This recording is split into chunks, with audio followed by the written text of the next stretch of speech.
Double BGM! Sorry, Amy!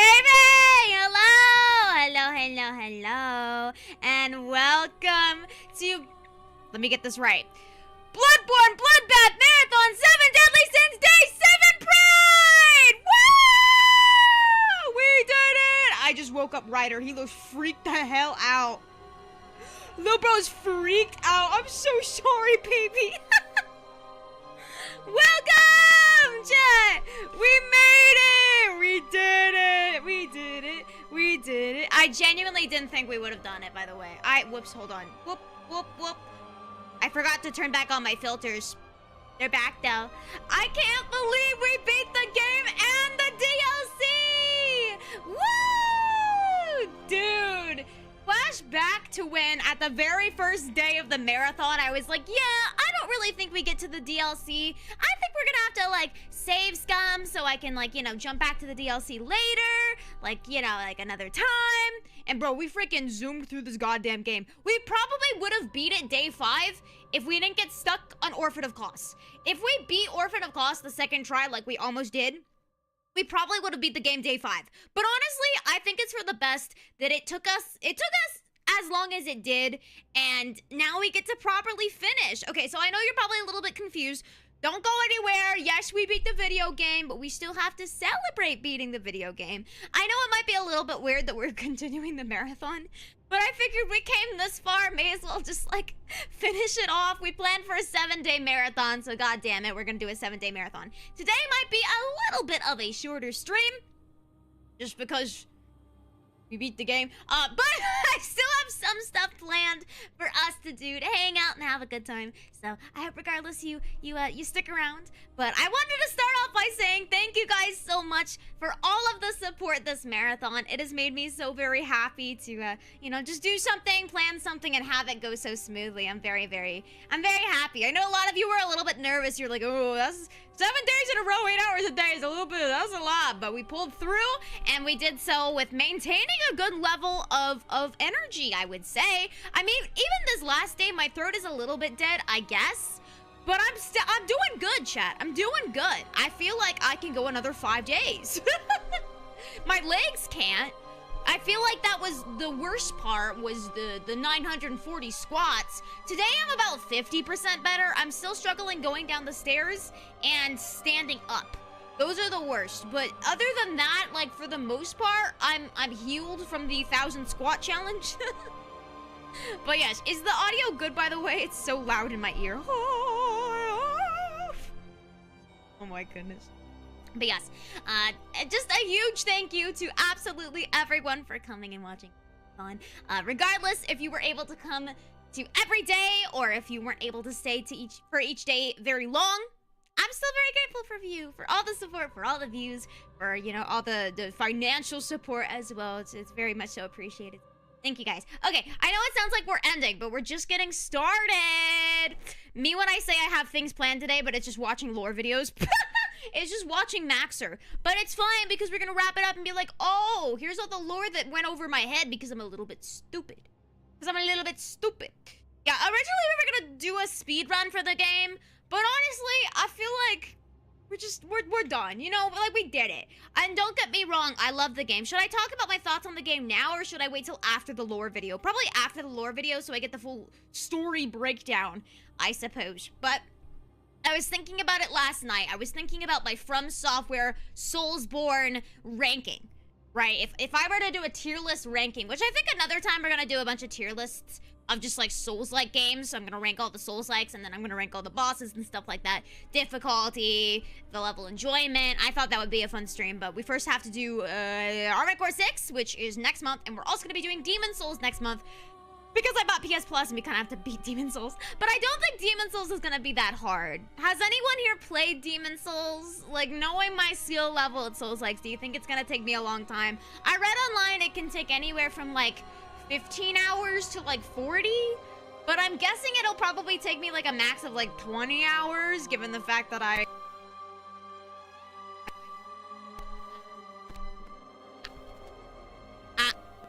is it good? Okay, we're back, sorry. I love my microphone. Sorry, it looks like my eye is tweaking. It's because I'm rubbing it. I had a rough sleep last night. had a rough sleep last night, chat. Looks like I'm tweaking. I woke up with an awful headache, but you know what? It's fine because we're finishing off the last day strong. Oh god, I love my microphone. It is a very good microphone that never gives me problems ever, never, not so ever, never. Alright, guys. But, hold on. Wait, Demon Souls, you should not have too bad of a time with Demon Souls. Okay, yeah, that's what I'm figuring. I did a little bit of research last night because I was curious, right? Because I'm getting Demon Souls through PlayStation Plus, so it's free, and I got 3 months of PlayStation Plus extra, so I don't think the game's gonna take us 3 months. I'm thinking maybe we do just like 3 days back to back to back of Demon Souls, maybe 8 hours a day if we need to, now that I know that I can realistically do 8-hour days very easily. That transition wasn't too difficult for me whatsoever. So I think maybe we can do just like a very, not a overly themed marathon for Demon Souls, but just, you know, do something in a row. We'll see. Yeah, a mini marathon. Yeah, I think that'll be fun. That'll go well.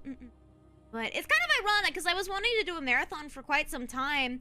You know, a lot of other streamers and stuff, they do marathons on Twitch though, right? Because it's a little bit easier since you don't have to like start and stop stream constantly. You can kind of just like stream to your heart's content. That's the reason that I structured the marathon here the way that I did. I would have just kept streaming, but I didn't want to deal with like, okay, stream 8 hours and then like you have to end at the 11-hour mark, but I want to go to bed, so I can't really end at the 11-hour mark, and then it's just gonna be like 8 hours, like a full stream of just sleeping. It didn't make much sense. So I don't know. YouTube moment. Martin, thank you so much for the 1 month, dude. Thank you so much. I don't have Netflix. We can watch some Bloodborne lore videos. Yeah. I hope you guys are taking notes. I hope you guys are prepared. But Lusam, I'm still gonna call you Lusam because I think you want me to. Thank you for the half a year of being a maiden member, dude. Thank you so much. No. Oh gosh. But that felt like a snide mark. Pickup lines are taken, but you aren't. Like, what the oh, okay. Excuse you. I'm kidding. That's not a good job of beating the game day early. Thank you, God Gamer. Dude, I feel like we definitely could have beat it day 5. But again, it's a good thing we didn't. I got hard stuck on Orphan of Chaos. More so than I thought. On God! Thank you. I appreciate you. Thank you. But yes, okay. What was I talking about again? Demon Souls, mini marathon. I wanted to do a marathon for a while. Okay, I wanted to do a marathon for a while. So I'm really glad that we got to do it for Bloodborne. I'm glad that you guys seemingly seem to enjoy it. I know other people had different ideas for marathons in the future. Maybe we can do a marathon once a month or every other month if there's a game that is long enough that warrants a week-long marathon, or it doesn't always have to be a week. We can originally the Bloodbath marathon was only supposed to be 5 days. That was before I developed the theming around it, the 7 sins. Initially, it was just going to be 5 days, 5 different challenges, not really much of a theme to it. And then I was really thinking about them. I was like, well, how do I market this? And then I realized, oh, I can just 7 deadly sin it. But 7 days, can I do that? Who knows? Honestly, for the ASMR day and I think one other day was supposed to be shorter. Those were put in place, intended to be only 4-hour streams. Especially the ASMR. I was like, there's no way I can do 8 hours of ASMR. That's not gonna work. It's not gonna work. And then it worked. It did well. I'm not doing a marathon of Alien Isolation. You can't make me do a marathon for Hollow Knight. I did do Hollow Knight. I played Hollow Knight. Apparently, I didn't beat the game even though I got the credits and did the final boss. I'm still confused by that, but I think you guys are talking about DLC. Does Hollow Knight even have DLC? I don't think I bought Hollow Knight DLC. I don't really know, but people are saying I didn't beat Hollow Knight when I'm pretty sure I did. Have you played Remnant? No, but I got it with PlayStation Plus, so I can play Remnant now for free. Sorry, I hiccuped. Amongst other games, we got a lot of games with PlayStation Plus. We got freaking Remnant, Mortal Shell, we got Neo, we got Demon Souls, we got Monster Hunter. I was thinking we should do a couple Monster Hunter streams. I've never played a Monster Hunter game before. But I was thinking we should do a couple in honor of the new Monster Hunter game that's coming out. I'm pretty sure a demo is releasing in 4 days. So, I don't know. I wish I could shove a Monster Hunter stream before the demo, but I don't know. We'll see. Maybe we'll... I can't even stream the demo. I'm so busy, so I'm so busy. But yes, in case you're wondering, we're not taking a break from streaming. We're getting back into streams. I'm taking 2 days off, but only because I have driving lessons. I'm finally trying to get my license. I'm finally trying to, you know, not be a coward anymore and just get on the road. And if I die, I die. Oh well, it's meant to be, I suppose. But yes, so I have driving lessons tomorrow and the day after, and then we're getting back with streaming. I believe we have a collab the day back. And then, oh no, Ryder just took a dump. Oh no, I hear it. Oh, Ryder, come on, at the beginning of my stream? Tomb Raider? Dude, Tomb Raider is also on PlayStation Plus, so we could also do Tomb Raider. There's just so many games I want to play. This is a first world problem. Guys, I just want to play all the games. Oh my god, my life is so hard. I just sit here and I play video games. It's so hard. But yes, okay, so yeah, our next stream is gonna be Monday. So I guess I'm having a 3-day weekend. Unless I gorilla on Sunday, but maybe I should give myself a 3-day weekend since I'm still doing stuff tomorrow.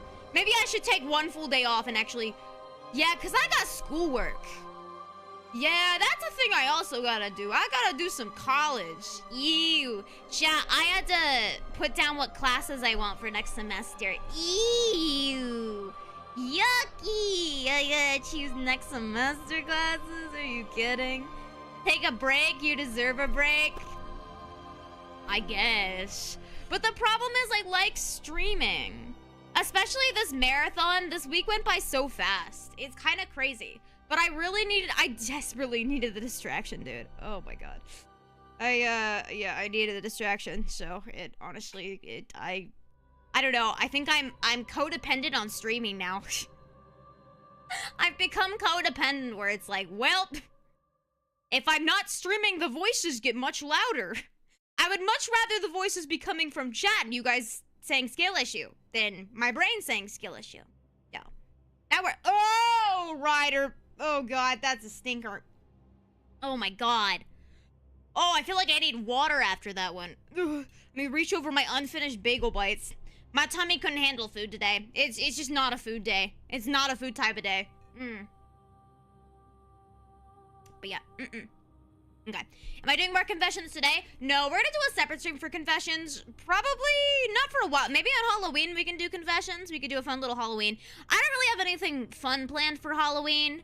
Because we're doing Alien Isolation the day before with my dad. With Maypaw. And then on Halloween day, we were just gonna do like a Zatsu. But I guess we could change that into a confessional stream. And if we really want, we could just make it ASMR confessions again. If you guys liked that. Or if you want just like normal May confessions, that is also a contender. Just let me know whatever you guys want to do. And then we got some brand new games next month. I believe next month, it's like 90% new games. I still need to go back and beat Black Myth Wukong, but I don't know how to fit it into the schedule. What games have we not finished? I need to shove... What do I need to shove into the schedule? I need to shove Stellar Blade if we want to play Stellar Blade. Black Myth Wukong. I need to shove... I'm scrolling through my past streams to see what I need to be... Honestly, I'm pretty good about starting games and finishing them. There's very few games that we've dropped. I was gonna do Inscription this month. Did I cancel the Inscription stream? Or did I just... Was I supposed to stream that day and then I didn't? What happened with that?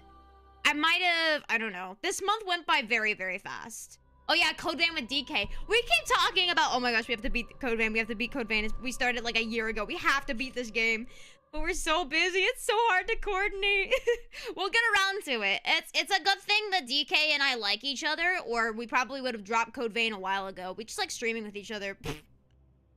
Sick day, I think, that day? Okay. That happened last time, too. I'm pretty sure our second Inscription stream also got canceled. Because I was sick. Or something. Something happened. I don't know. Or was that... Okay, I'm trying to think through all my past year trauma. Oh my god, don't make that sound.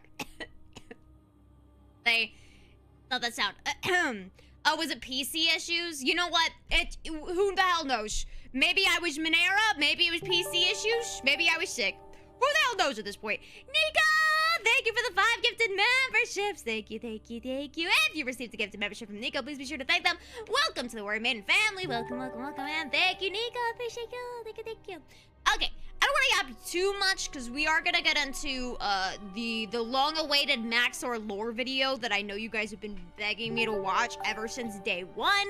So I guess we'll go ahead and switch on over because I have it set up here. Should be... No, don't start immediately. Wait. Silence. Wait. Where is it? Stop. I'm sorry. I can't stop it. Give me a second. Edit. No. Stop. Dude. Stop. I'm gonna yell. I'm gonna say a mean word. Okay, there we go. Could you guys hear it, by the way? I couldn't. I'm gonna move this over here. I'm gonna enlarge this. Is it gonna be super small for me? Oh, no. That's fine. This works. Okay. I guess we don't need my death counter anymore. Should I have it on here just so people know how many times I died, or is it obstructive? Maybe it's obstructive. It might be obstructive. I'm gonna put it here for now. Yeah. Okay. Yeah, the BGM will turn off in a second. I need to make sure that I can hear the video as well, because I couldn't hear it before. And if you're curious as to what's happening right now, we're watching a video called, what's it even called? I don't know. It's Maxor's, lore video on Bloodborne. But... let me make sure monitor and output. Boom. And then I'm gonna close Bloodborne. You don't hear the oh.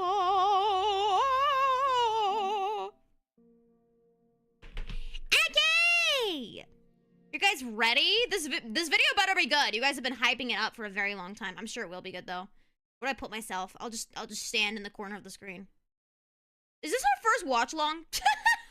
This is how you do a watch along, right, guys? Sometimes I forget how long my legs are. I got some long legs. I look like Spider-Woman. But yeah, call me Daddy Longlegs. That was a joke that I said in my debut. Call me Daddy Longlegs because these legs just go on and on and on and on. I am 90% leg. But don't forget, I am only 5'3", so I don't know how tiny my torso is, but... Alright. Let's get, I don't know, what's a good size for a watch-along? Like right here? Is that good, chat? Or is that a little too big? You know what? It's fine. It's probably fine.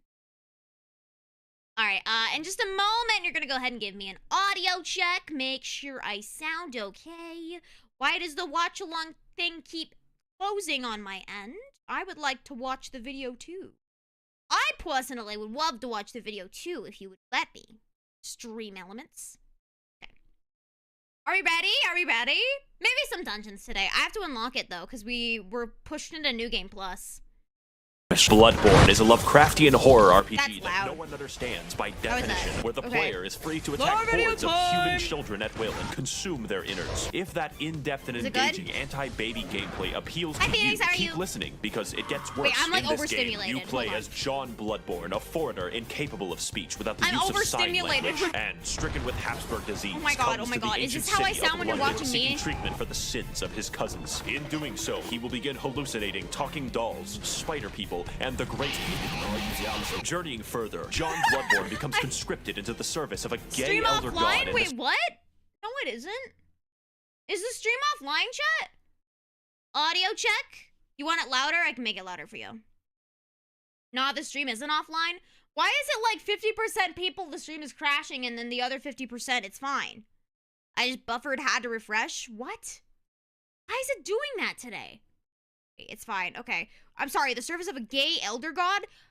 I don't think he's gay. I think he just...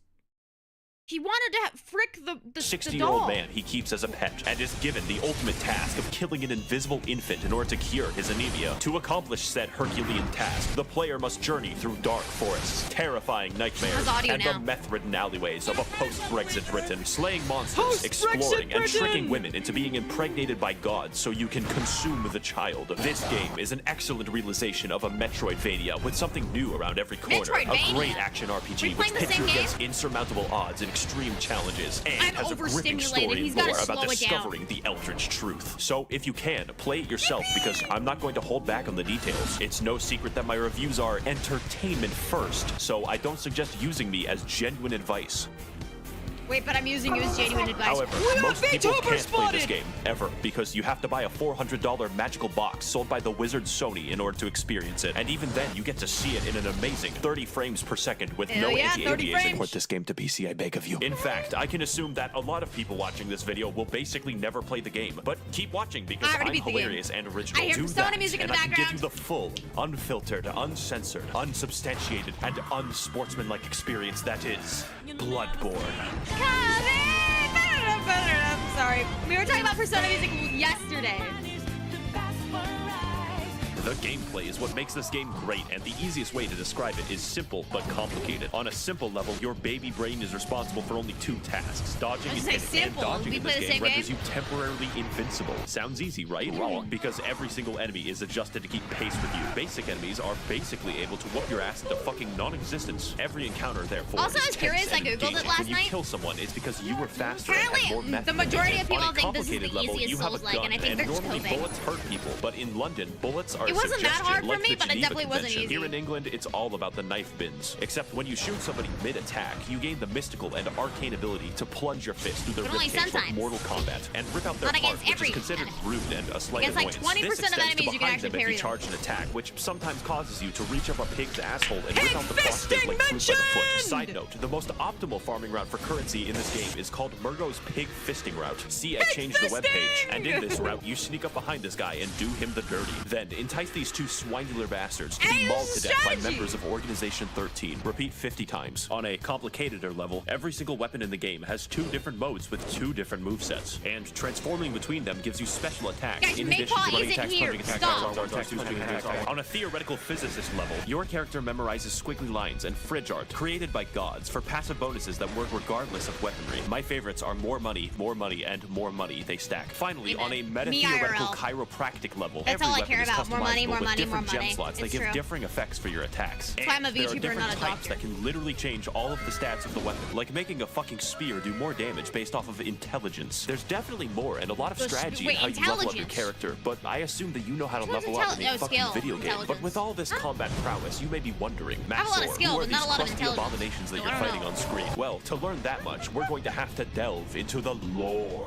So buckle your britches, bitches, because this shit is wild. If I say something questionable, just accept it as fact. I can be trusted. 60 years ago, 20 rowdy college students took their education extremely seriously because they found Woman Cthulhu. She was just in a portable toilet downstairs. Also, because they were bored, they beat to death a god of the sea with some bats, but that's a story for later. It turns out the entire world is ruled and created by a race. Who's they? We gotta back it up. Hold on. They beat up orphans. This shit is wild. If I say something questionable, just accept it as fact. I can be trusted. 60 years ago, 20 rowdy college students took their education extremely seriously because they found Woman Cthulhu. She was just in a portable toilet downstairs. Also, because they were bored, they beat to death a god of the sea with some... Okay, so the 20 college students, those are the people in the lecture hall? But those are the people that are also working with what's-her-face? Maria? Yeah, Lady Maria, right? They're working with Lady Maria. Is that what is that what Max was talking about? The Healing Church.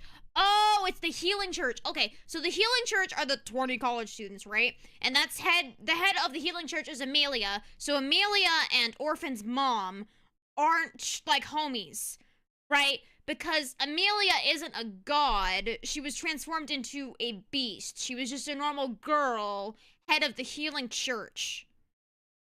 Right? Oh, Amelia doesn't exist yet. Maria, Gurman, Lawrence, plus others. Oh, that beat up the dead mom. Wait, so was Orphan's dead mom been there? You would assume that he had been there for a while then. But then when you like start smacking the dead mom after the boss fight, she still bleeds. So it's like she's a fresh carcass. I don't understand the timeline here. I'm lost. Don't think too much on it, but I need to. I need to understand, Drake. I have to.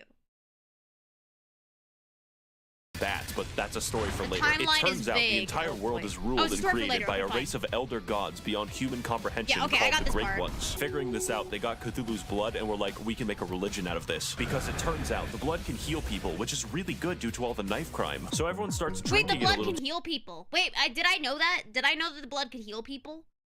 Oh! Oh! Okay, so did it become like a not like snake oil salesperson, but did they like feast on the blood of the gods and that's why they're becoming beasts? Because they were greedy. The blood vials. Oh, the blood vials. Oh. Well, like, in my defense, there's also Estus flasks in Elden Ring, and I don't know if the Estus flasks have any lore significance, right? Okay, so, like, is it just, like, if you ingest too much of the beast, or the god blood, then you become a beast? And it's, like, an analogy for human greed?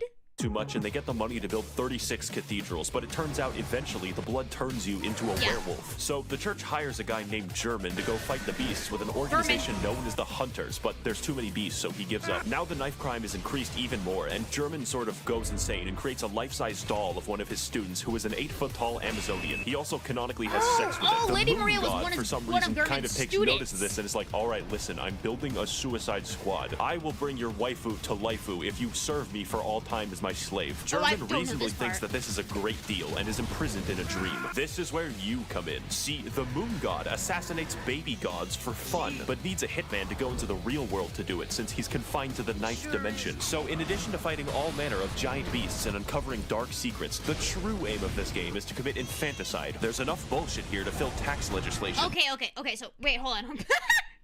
Moon presence, right?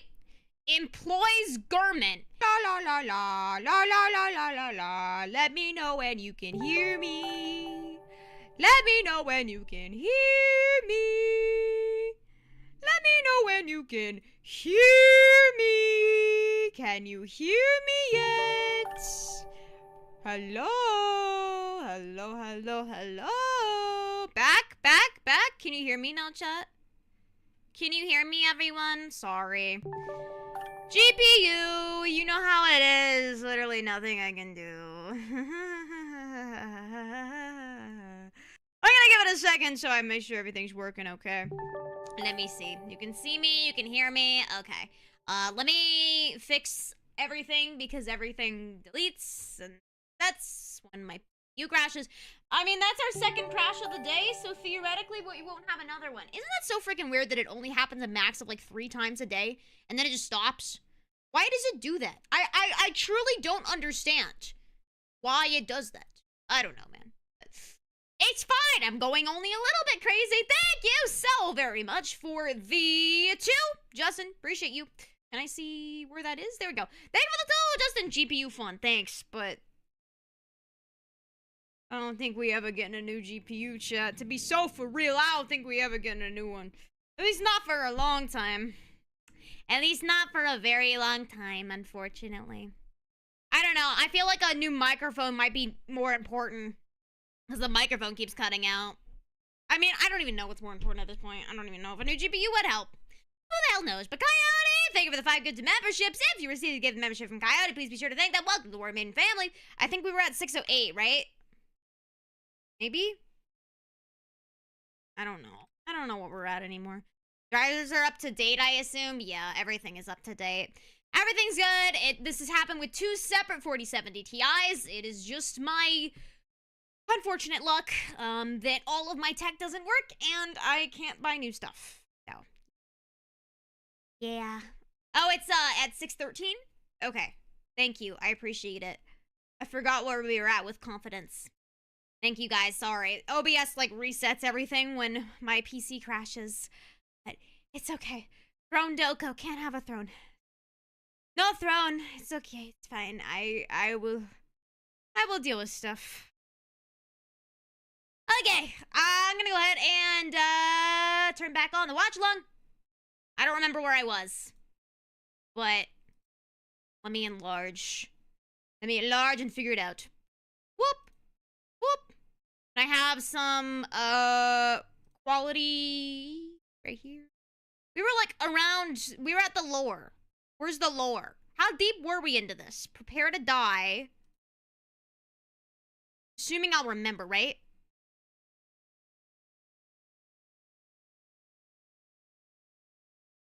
Were we here? No, this is still Persona. No, wait. We weren't this far. We were 4 minutes in? How many minutes in were we, Chad? Do you guys remember?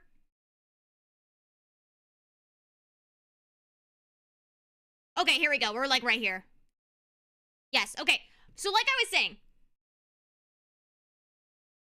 Okay, so, like I was saying, Moon Presence, the final boss, kind of employs Gurman. He's like, I'm going to make your doll real, okay? I'm gonna make this doll replication of your student, Lady Maria, into a real being that wants you. She wants you so bad. However, in turn, I'm going to trap you in this dreamlike state, and you are going to have to employ other people to do my bidding for me. I want to kill little babies, so you're gonna employ people to kill babies for me. Is that right? Oh, do you guys not hear it? Oh, you guys should hear it. Can you not hear? No video audio. BS, I can say it! What do you mean no video audio? I can see you hearing it! Really? Okay, workaround. Workaround because OBS is broken. I will just stream it through my desktop audio because I can hear what you hear. Even though you can't hear it. But that's fine. Right here. Alright. You will be able to hear it here. I mean, it's fine. We didn't miss anything, by the way. We didn't miss anything. We're earlier. I'm just explaining what I'm interpreting. Okay, so then Moon Presence God employs Gurman, and Gurman employs us, and then we do Moon Presence's bidding to kill little baby God. But then we refuse Gurman, and is like, and we're like, no, we're not gonna work with you anymore. And that's why we kill Gurman, and then that's why we also go on to kill Moon Presence, and that's why in the original ending, which we're gonna watch all the endings, by the way, in the original ending of the video game, we're dead. We fucking die. There's a tombstone, right? But in the other version, we kill the god, we become the god, and then the cycle repeats. I think I'm gonna steal Maxer's job. The real world to do it, since he's confined you can to hear the it now, right, Jet? So in addition to fighting all manner of giant beasts and uncovering dark secrets, the true aim of this game is to commit infanticide. There's enough bullshit here to Okay, fill this is where we tax left off, by the legislation. way. So comment your own You can poorly hear it now, by the summarized way, right? Bloodborne lore below. And for the rest of us non-shills, we have ample time to explain more of what makes this game great.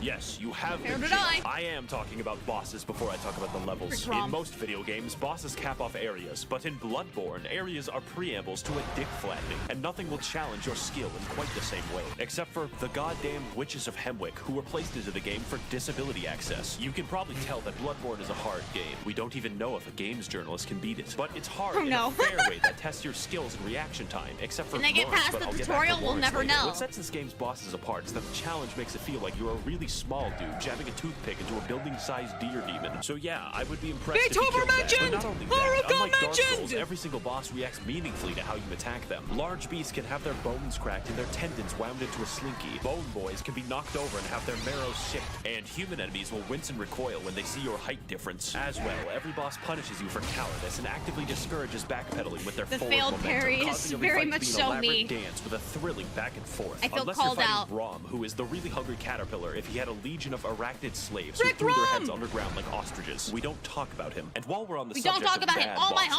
homies hate this him. motherfucker, let me Yes, tell you Mikolash something. hate. Humanoid bosses in this game Max are is based. paradoxically the most dangerous. But Mikolash is a psychological hazard that will hurt you Rick Mikolash. personally. This boss literally feels like cut content because the fight Yes. centers around chasing him, and his Yes. direction depends on RNG, making him Yes. an actual speedrun killer. When you corner Yes. him, he uses one attack, and then you chase him again, where he gains Yes. the power to insta-kill you. God forbid Yes. you're hit by it, because that's 10 minutes gone. Here's a tip. Save up 10 poison knives and steal from Let's your family if you go! must. Then wait until he jumps down this hole, poison him repeatedly, and watch him spaz the fuck out until death. You will thank me. But as a result of everyone who isn't Amen. Nico shit, conquering a boss in this game is absolutely rewarding Max on a is level based. that other games cannot match. It's only because the odds are stacked against you in ways that don't feel bullshit most of the time that conquering them is the main reason I play, and their fights are undoubtedly the best I've ever done in video games. But that I kinda isn't wish most I of the did time most in of the those game. In fights fact, that a lot not of your super time is spent over-leveled so I can learn them a exploring little the better. areas, so let's get into that. Lesson 1 in area design. Where the fuck am I going? Exploration is the name of the game, except it's called Bloodborne. Only this time, you don't bring smallpox and kill 20 million people. We're looking at a solid Speak for 10 yourself. this time, because the main enemies in this game are British townspeople. It's how the developers made sure you didn't feel bad about killing them. The plague of beasts infecting London causes people's teeth to become what I'm beast-like, saying. makes you aggressive at night, and slurs your speech.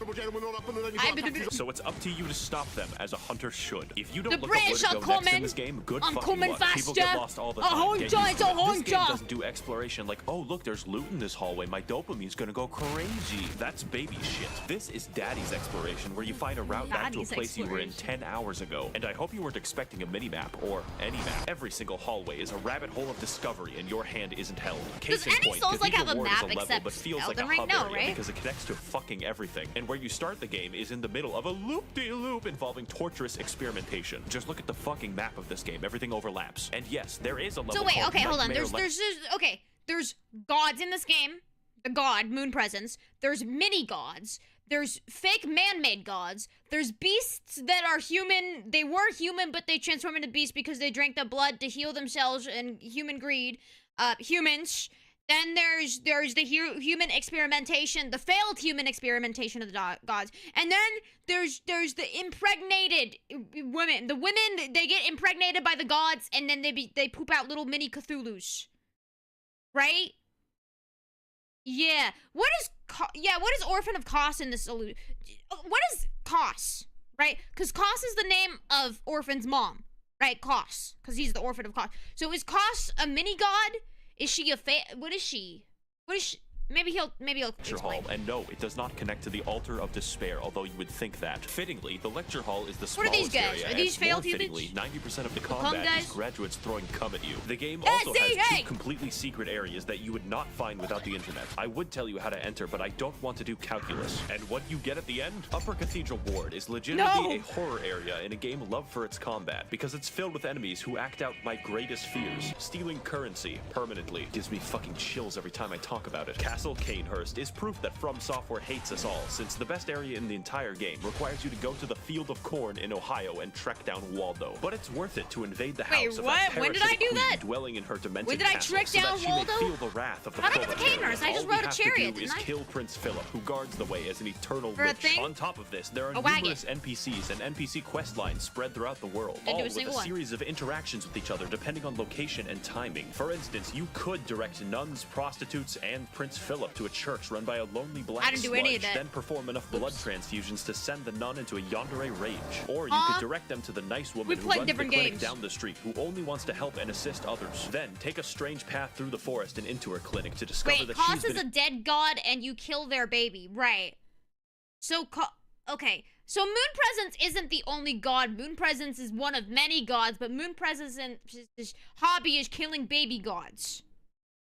Because, for fun. Or does Moon Presence actually just want... I'm gurgling, excuse me. Does Moon Presence actually just want control? experimenting on all of them in order to create the Blue Man group. And if you want, you can take Breathos the is umbilical another cord great away one. from her schizophrenic ass and eat it. The sky's No, I the first limit tried in it in 2 Bloodborne minutes. quest lines. And you know what my favorite quest line is? The one where you descend into literal hell, complete with eternal punishment, insanity, and femboy fishing. The scariest of them all. Femboy I'm of mention. course talking about the DLC, the only DLC for this game. And if you play through Bloodborne, you have to play through the DLC. I'm not giving you a fucking choice. So to learn why, you should play the best expansion ever made since Spore Galactic Adventures. Jungles. Come with me on this amazing I wanna journey play to Spore. It find looks the so secrets stupid. of the Bloodborne, the old hunters.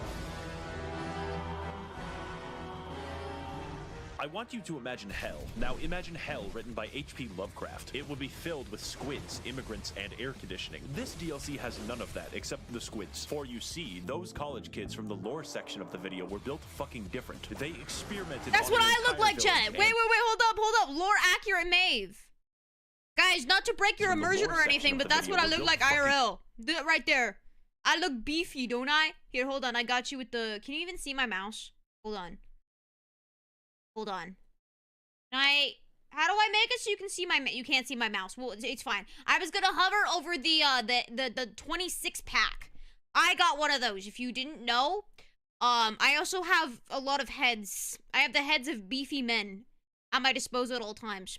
And my dick is so big it has to be censored. Different. They experimented on an It's true. entire village and possibly Absolutely beat up a god would. of the sea so fucking bad that her consciousness in the 9th dimension died. We spent That's an me, entire Chad, if you game even killing care. an infant, and these guys somehow killed the MILF god. But anyways, Me in the Tuber process of mentioned! this, it cursed them and all Me of the Tuber! hunters to be doomed to a hell upon death, where they will hunt in a bloodthirsty brethren, rage my without kind. rest for all eternity, indistinguishable from a political subreddit. Case in Chad, do you point- think the VTubers would want me if I tell them I look like that Chad from earlier. This is Ludwig. He's the first boss of the DLC and has a reputation for causing refunds. Not because he's bad, but because he's too good for you. The first phase is... Every single FromSoft game this happens. A DLC comes out, and then the very first boss, people are like, oh, wait, I thought it was gonna be easy, and then they refund the crap. Same thing happened with goddamn Dancing Lion. Same thing happened with goddamn freaking everything else, everything. Madeir, didn't Madeir make people refund? Like, guys, you're playing a Souls-like. Watch my video essay on me complaining about this. But you're literally playing a Souls-like, bro. What do you expect? Do you expect that DLC of a hard game to be easier? Just because you're higher level? Yeah, right. Wouldn't you be bored, though? Wouldn't you be bored if you were higher level and you just zoom through the game? I want a little bit of a challenge. Although I found the DLC to be easier, low-key. All the bosses took me less time, except Orphan of Kos and Ludwig. Everything else took me less time than the base game. I mean, I guess to be fair, maybe because at that point I was used to the game and I was better, but you know. Corral is not actually a real corral, but like every restaurant except Golden I like Corral, Ludwig. the I did. rewards at the Phase end 2 are was fun. delicious because his second phase is even harder. Now, Oh, it's I'm fun. not going to lie, this DLC has 4 bosses and 3 of the hardest bosses I have ever fought in any video game ever. So your ass will be clenched the entire time, and the fact that he's the third Maria was hardest easy is as hell, fucking dude. concerning. Some people tell me, Maxor, your videos have gotten me through tough times because they made me laugh. But like this boss, you are the one who is truly overcoming these challenges, and I believe in your ability to beat both of them. King, Boss Lightning Round. The DLC has many such cases of amazing bosses, including Lady Maria, who is the basis for German's extremely creepy 8-foot-tall doll fetish, but She's we'll get back 8 to foot that. tall? And Orphan of Kos, Would. who was born from the literal dead body of a god. If you enjoy the sensation of being beaten to death with a sharpened placenta, this is the fight for you. And as with everything that FromSoftware I'll never makes, get they used to that. threw in a boss that they didn't really finish and called it a day. I'm of course talking That's what I'm about saying. I Lawrence, said the which is- same thing. I said Lawrence is purposely optional because they know they whiffed. They know they dropped the ball with Lawrence, and that's why they didn't make him required. I said that. I said that. A very mundane True. name for a fire monster my locked in headcanon. hell. Take my advice. Don't fight The Lawrence. FromSoft was like, Miyazaki, we have some bad news. I don't think we're gonna get Lawrence done on time. I don't think it's gonna happen. Miyazaki said, don't scrap it. Make it optional. And then if people don't like it, they don't have to do it. And it's actually their fault. It's not our fault. It's their fault because we're not forcing them to do it. See? That's what I'm saying. Lose a part of yourself, since this boss fights you by dropping off his own legs and then violently vomiting and shitting lava everywhere. I've always wanted my game about dynamic dodging and elaborate fencing to be reduced to shitty area denial like it's Team Fortress 2. To That's wrap what I'm things up, the saying. music of this game is pretty good, but the DLC music is fucking insane. I don't know what it is about Japanese composers being able to make better symphonies than the continent that invented them, but This just is take true. a listen. It's so good, dude. Love when these go crazy. Have you ever thought, as I do, that this game is just too good? That you would really rather be playing a shittier version of the game, such as the engagement of the Chalice dungeons? I, of course, jest. They're fine, probably, except for half That's me of them, snapping in because agreement. Bloodborne has an optional system of infinite dungeon generation for all of those who wish to break free of the shackles of good level design. Let's talk about how, and more importantly, why. First of all, Bloodborne has a system of dungeons that everyone shares and dungeons that are random. For my footage, I played the shared dungeons that you can be guaranteed the pain you witness on screen is mandatory. One of the biggest strengths of Bloodborne is the ability to have interesting and challenging enemy encounters gently rubbed with the blood-stained hands of Miyazaki. But I don't think I have to explain to you how randomizing almost every encounter in the game could be imbalanced. But fortunately, most enemies you encounter in the Chalice Dude, dungeons love me or are hate rude me, to I spare didn't want to rich grind the people your Chalice wrath. dungeons. So I you didn't want to. instead fight SCP-96. I'm not doing that Why for are we 8 here? hours. It turns out that the entire city of London was built on a Celtic burial ground, an ancient civilization called the Sumerians, who discovered Wait, I'm the sorry. key- So were any of the Chalice dungeons randomized? Stream cutting in and out. It shouldn't be. Stream health. I think it's on YouTube's end. I think YouTube is having issues today because it's not me. My stream is healthy. My bitrate is consistent. I've dropped 0 frames. I think, hold on, wait. YouTube down detector. I think YouTube streaming might be down. Might be YouTube seems okay here. Holy crap, chat. The graph is crazy. It's really bad right now, yeah. Yeah, YouTube's definitely down here. Can I see? Let me see if I can try to show you guys. Screenshot.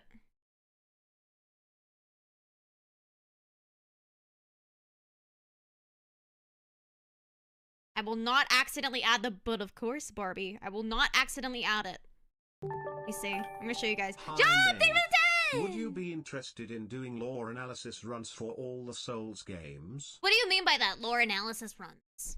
Like watching videos on it, or like trying to understand the lore, or just watching Maxer? just watch Maxer. He can explain it to me. Why am I struggling to find what I just screenshotted? Here. Chat, take a look at this guy. This is what YouTube looks like right now. This is the YouTube down detector. This is, you see this? At 2 p.m. exactly. This is what this graph looks like. So, I don't think I'm the problem today, except the GPU blacking out. But as you can see, I started live streaming at 2 p.m. and that is the spike at 2 p.m. So, if you are having issues on YouTube's end, definitely refresh. And if that doesn't work, then we can all collectively cry together. We can just all collectively go, ah! You know, it's one of those days. I feel that way. I feel like that. You caused all of YouTube to die. Yeah, I pressed go live and I was too powerful. The clap of my ass cheeks ruptured the stability of the YouTube platform. Because God knows that YouTube is a very, very well-functioning platform and would never have any issues whatsoever. So the only explanation is I'm just too powerful. May Bob God was too strong. Too many squats. I had too strong of a leg day, and then I became a god. Bob, the god. I became a god. I had to get a whole new IP to get streams to work. Really? It's that bad? Oh my god. I pressed go live too hard. Dude, I cooked. I cooked too hard. I'm so sorry. I had to be silenced. I had to silence the rest of the YouTube platform.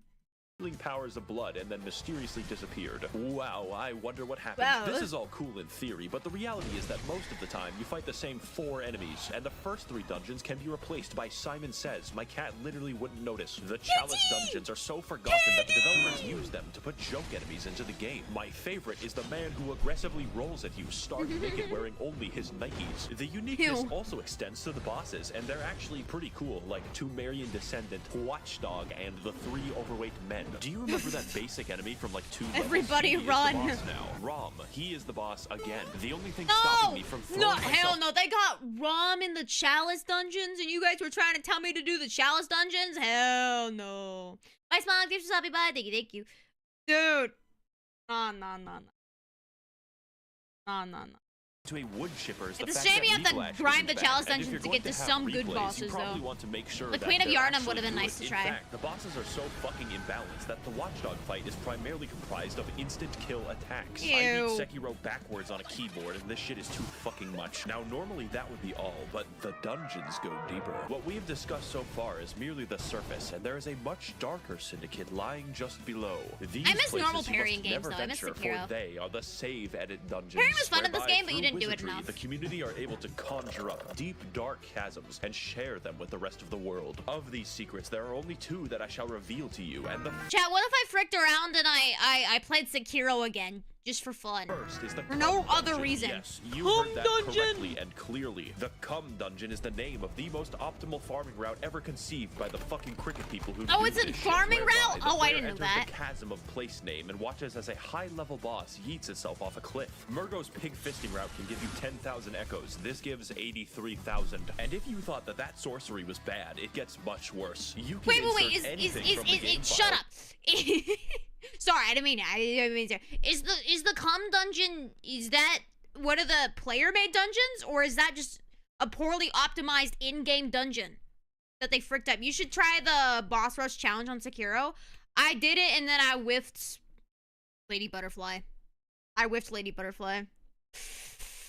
The second boss. By save editing a Chalice dungeon.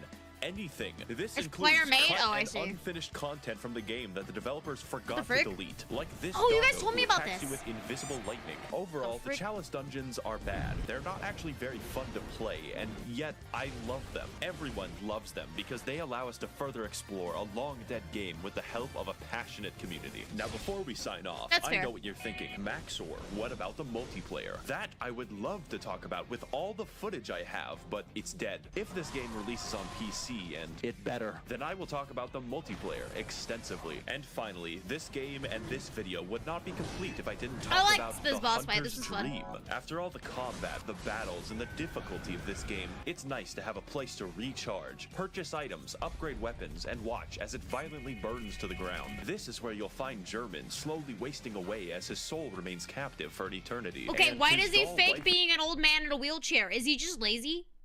I guess, to be fair, if I was stuck in a dream, if I was stuck in a dreamlike state for all of eternity, I guess I too would rather just sit than stand. If I could just sit forever, I guess that's fair enough.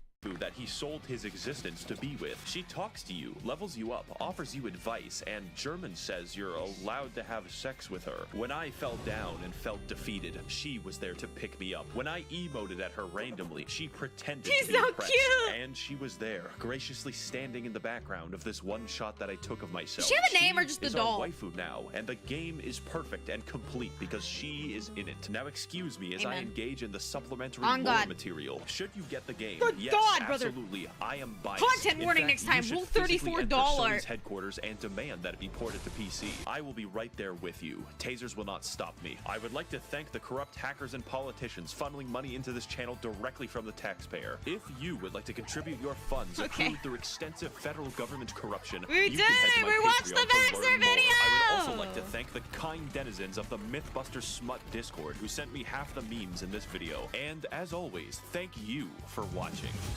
I should freeload off of your guys' memes.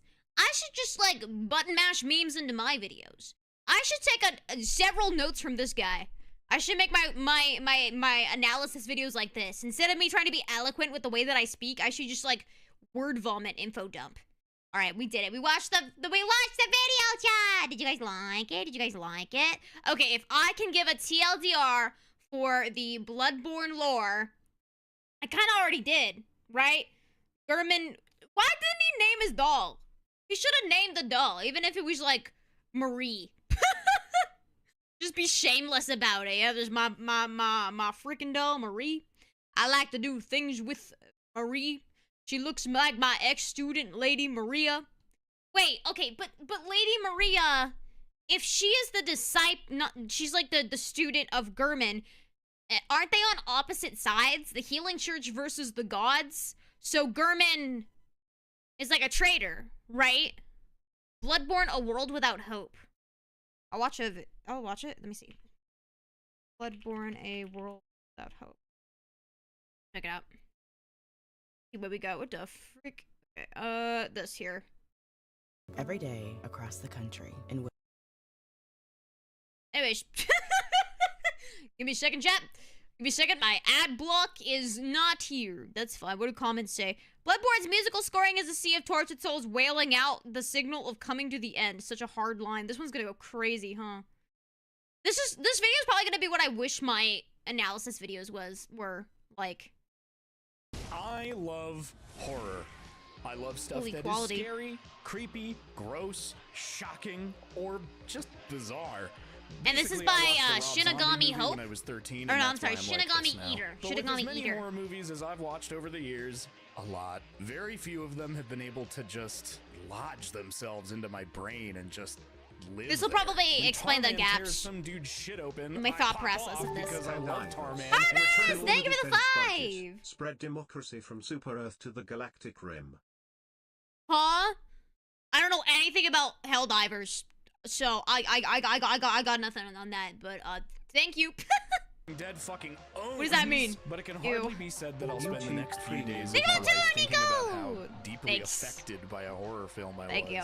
Like the As if movie I'm gonna spend itself was $20 cursed a and I month on wasn't YouTube supposed to watch Premium. it. Some are better at this for sure, but I think video games are more uniquely equipped to leave you with a lasting impression. I agree. Thanks to the potential for Ah, a heightened frick sense you! of immersion. Why do I get flashbang with the frickin' what's his face? The alien dude. What the hell? That was dirty, dude. No, but I agree. I think horror video games are so much more superior than horror movies. I don't know if that's a hot take, but when you're playing a video game, it feels much more personal to you. You feel much more involved in the scene, as opposed to when you're watching a movie. There's that distinction between like the character you're watching and yourself, so it's not as scary. But when you become the character, that's when crap gets scary.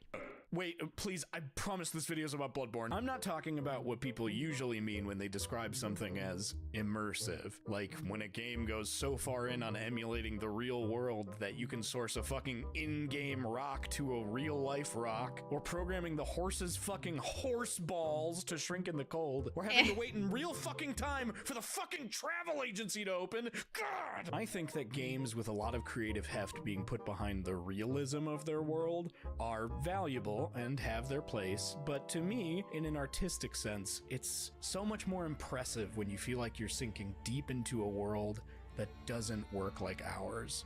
Agreed 100%. Agreed 100%. Okay, I'm gonna talk about The Sims really quickly, because you guys know that that was the one game that I grew up playing, right? So I know a lot of crap about The Sims. That's why The Sims 1 is so much better than The Sims 4.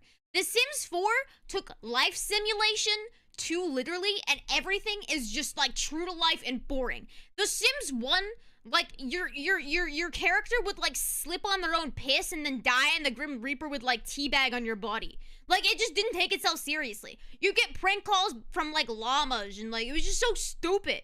Like, the game was a troll. It had so much character, and yes, it was still a life sim. Yes, you still had to tell your sim to go to the bathroom and like cook pasta or whatever. But like, the devs were okay with things getting silly and goofy and unrealistic and fun, right? I remember one of my favorite expansion packs when I was like 12, or even younger than that, I think. The Sims 1, it was like the spooky world. What was it called? It was like a horror theme park, I think. Can I open a separate tab on this? Probably not. It was a scary theme park one.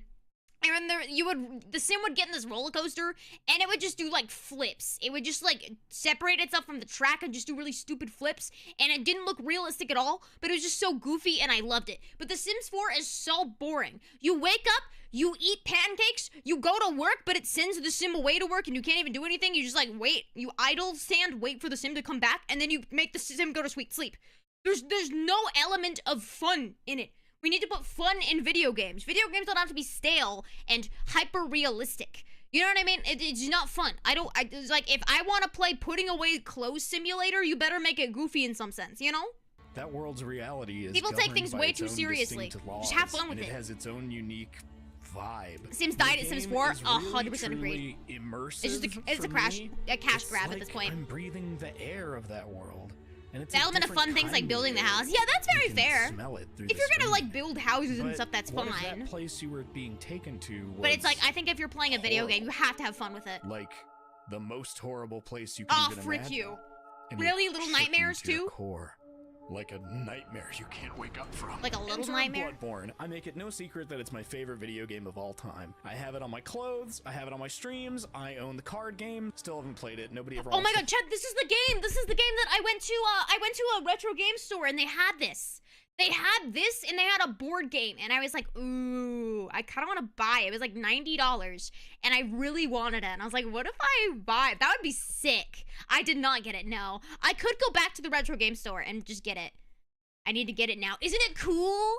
Even if I like, I don't play it a ton. I mean, who the hell am I gonna play the Bloodborne card game with? I'll 1v1 you guys, chat. You gotta hide your cards from me and all that stuff. But yeah, it was expensive, but even if you don't play it a ton, it's still a super cool shelf piece, right? I just want some goddamn Souls-like merchandise. I want to rep my love of Souls-likes. Play the Bloodborne card game, and I keep my PS4 plugged in at all times because I know thank you for the time. Thank you. Thank you. I get very heated about very few things. 20,000, oh my god. 20 agree. Thank you. Just to record footage for this. I've clicked on countless videos of other people discussing this game, and damn, people really like to talk about it at length. So what could there possibly be left to say about Bloodborne? Well, I think it's really cool. So, I frequently struggle to describe what makes Bloodborne so special. I've played all the Dark Souls games, Sekiro, and even recently Elden Ring. Maybe I should... Here's an idea.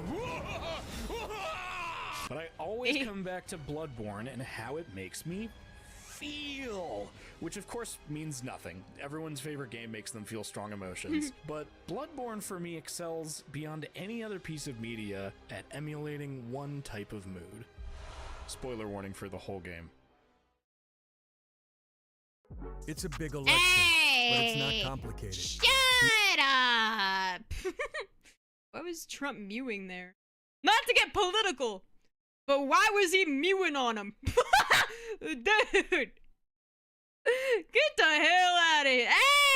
Hey! No free marketing on my stream. I'm not your average react-tuber, Chet. We don't get ad-free content around these parts. We watch all of the ads. You may think it all a mere bad dream. With the city of Yarn. Okay, can I just say though, I know that I'm not the biggest lore guru kind of thing, but I really, really appreciate specifically FromSoftware's ability to tell a story through specifically its gameplay. And should you want to learn more about the world itself rather than just your own headcanon theories, reading the items, getting involved with the community, reading the like handbooks and stuff that it comes with, there's so many different tools to learn about the world. And even then, it still leaves a lot of holes that is open to player interpretation. And I think that's really important to keep a thriving community. I'm ravaged by a plague born of ancient blood found in the catacombs below the city and distributed by its most powerful Storytelling is great. institution, Agreed. the Healing Church. The people now cower in their homes while beasts who were once their neighbors roam the streets. The hunters who slay these beasts, inevitably giving into beasthood themselves, consumed by bloodlust. All the while, great beings we cannot hope to understand. Dude, that scene was so surround cool with us, the god but can descending barely from even be the bothered moon. To notice we're there. And those who lived in or ruled Cutscenes over were this great in this city game. are all Very either cinematic. dead, dying, driven completely mad, or have become something else entirely. Your character, an outsider, has just arrived on the night of the hunt, and things are not getting better for anyone anytime soon. You're given a transfusion of that special Yarnum blood. You wake up in a clinic, and before you know it, you're running into NPCs like a man who is too sick to get out of bed, a stoic hunter who tells you to Prepare yourself for the worst. Do we know anything and a about our scared young character? girl who Like why asks they you decided to find become her a hunter? parents, A one of junta? which is dead, and the other is the first major boss, Father Oh, Gascoigne. that was the mom. The mom's body is there? Did I see that? Weren't there theories that the mom was someone else, though? Didn't people think the mom was, what's her face? Someone thought the mom was someone else. But I didn't see her dead body there when we picked up the brooch. One of which is dead, and the other is the first major boss. Maybe that's why he goes crazy. Maybe that's why he's driven to madness. Because it looks like his wife just died. Maybe he just discovered his dead wife and that's why he goes crazy. Because like 2 minutes prior, he's helping us with killing enemies. Father Gascoigne. Is it like psychologically related? Like if a hunter becomes traumatized, can that kick in the beast transformation sooner? All over the shop. Oh, he killed her? You'll be one He of killed his wife. them sooner or later. Oh. I guess he was already mad at that point then, huh? How do we know that? Is that said? Oh, there's many theories on how she died and how she went mad. Oh, so was that explicitly stated he killed her? The fight to remind My personal theory is, because literally 2 minutes prior, you can summon him and he'll help you with the beast cleric fight. I feel like there's no reason for you to be able to summon him. There's a specific reason that you're able to summon him. It's to give players that already have insight a hint as to be like, oh, wait a second, this guy just turned on us. Like, why did he just switch up immediately? I think he saw his wife was dead. Unless there's proof that he killed his wife, I think he saw his wife was dead and that's what drove him to madness. Are we sure? him of his humanity. He was already for a going split crazy from moment, Blood First. The but music box was used to eventually, pull him out of before it. the fight is over, Right, it brought back his humanity.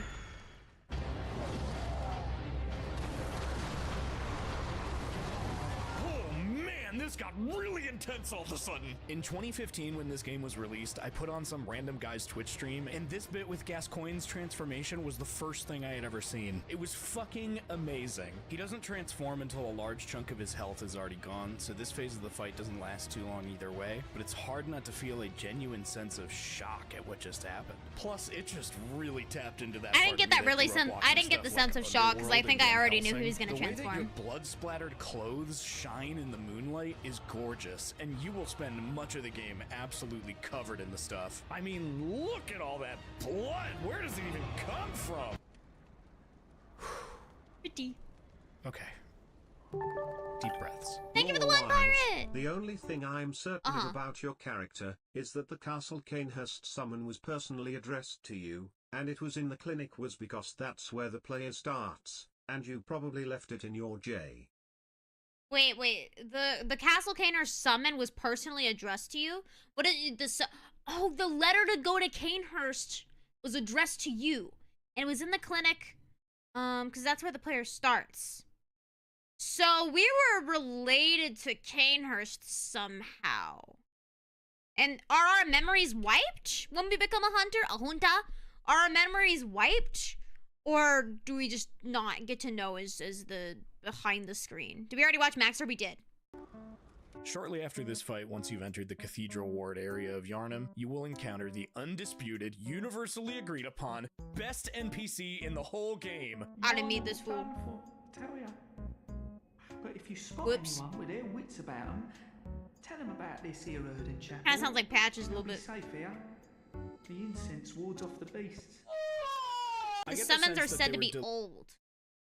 But why would they be in the clinic with you if they're old? Deliberately made to be awkward and beast-like in appearance to arouse suspicion in players who are familiar with the generally untrustworthy nature of some NPCs in previous FromSoft titles. But they're genuinely just a kind person who wants to help, and I love that. The Chapel Dweller is one of the only characters in the game who feels like just a friend. If you take Hey, you them put up on their respect offer to on my homies Alfred, Damien, and Walter. You put respect on them. Useless, but you respect them. shelter, the NPCs you can send here are the vile blood prostitute Ariana. Oh my, what a queer scent. Jesus Christ! Sister Adela, a prim and proper nun who believes that Yharnam will still be saved by the church, an old lady who doesn't trust outsiders and thinks that hunters are obligated to help them without any thanks, a man who is a dark beast in disguise and will slowly eat everyone in the chapel if you invite him. I didn't meet any of these people. And this guy, this fucking guy. I didn't meet any of these people. How? We played the entire game, we didn't skip any areas. And goes to the opposite place you tell him about. And by the way, that means if you told him about the church and he goes to Yosefka's clinic instead, it turns out she was experimenting on people there, and he gets turned into a fucking alien. You stupid asshole! The old lady loses herself over the course of the night, starts to think you're her son, gives you a little taste from Grandma's stash, and eventually wanders out into the streets and gets herself killed. Ariana and Adela are both thankful to you for saving them, and they will each offer you vials of their blood. You've been using vials of blood as the main healing item the entire game thus far, but these special vials you get from NPCs will often come with extra bonuses like quicker stamina recovery. I got the blood vial, is Yosefka's blood vial. Continuously take Ariana's blood, Adela will— Did you ever give Alfred the Canehurst letter? I don't even remember getting it, to be honest.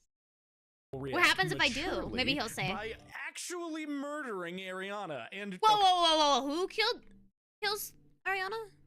Extra bonuses like quicker stamina recovery. If you continuously take Ariana's blood, Adela will react maturely by actually murdering Ariana. She gets jealous? Okay, I guess I shouldn't jump to conclusions. Maybe there was an accident. You know how it is with spaghetti. If you take Adela's blood instead, or just don't invite her to the chapel, Ariana will later become impregnated by a formless Great One, give birth in a sewer, and is so horrified by her child that it completely shatters her mind. This is a nightmare.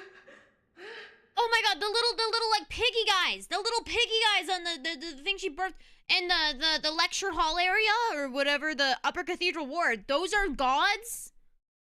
There's so many of them.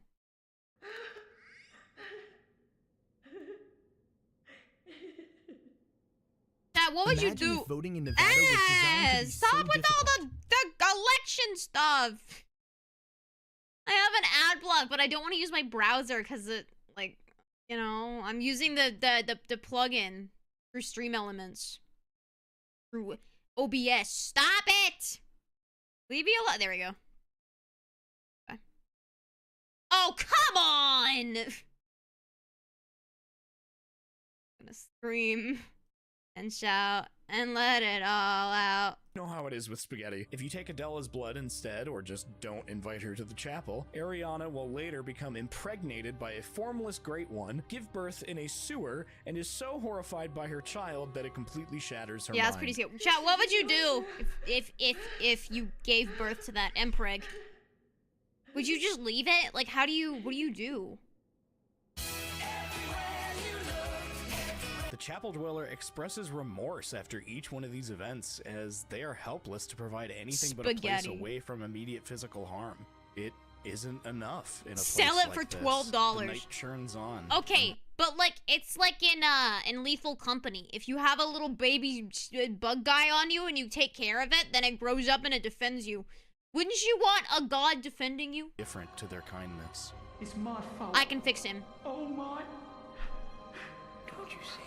I think that this style of romanticized melancholy storytelling is so cool. Everyone who contributed to the development of this game did a phenomenal job, and I really feel that it expertly takes advantage of all aspects of the medium to deliver its mood and tone. But there are just a few more key examples I want to touch on here that I think go a long way in really driving home that distinct feeling of like... Praise it and tell everyone my kid is an effing god.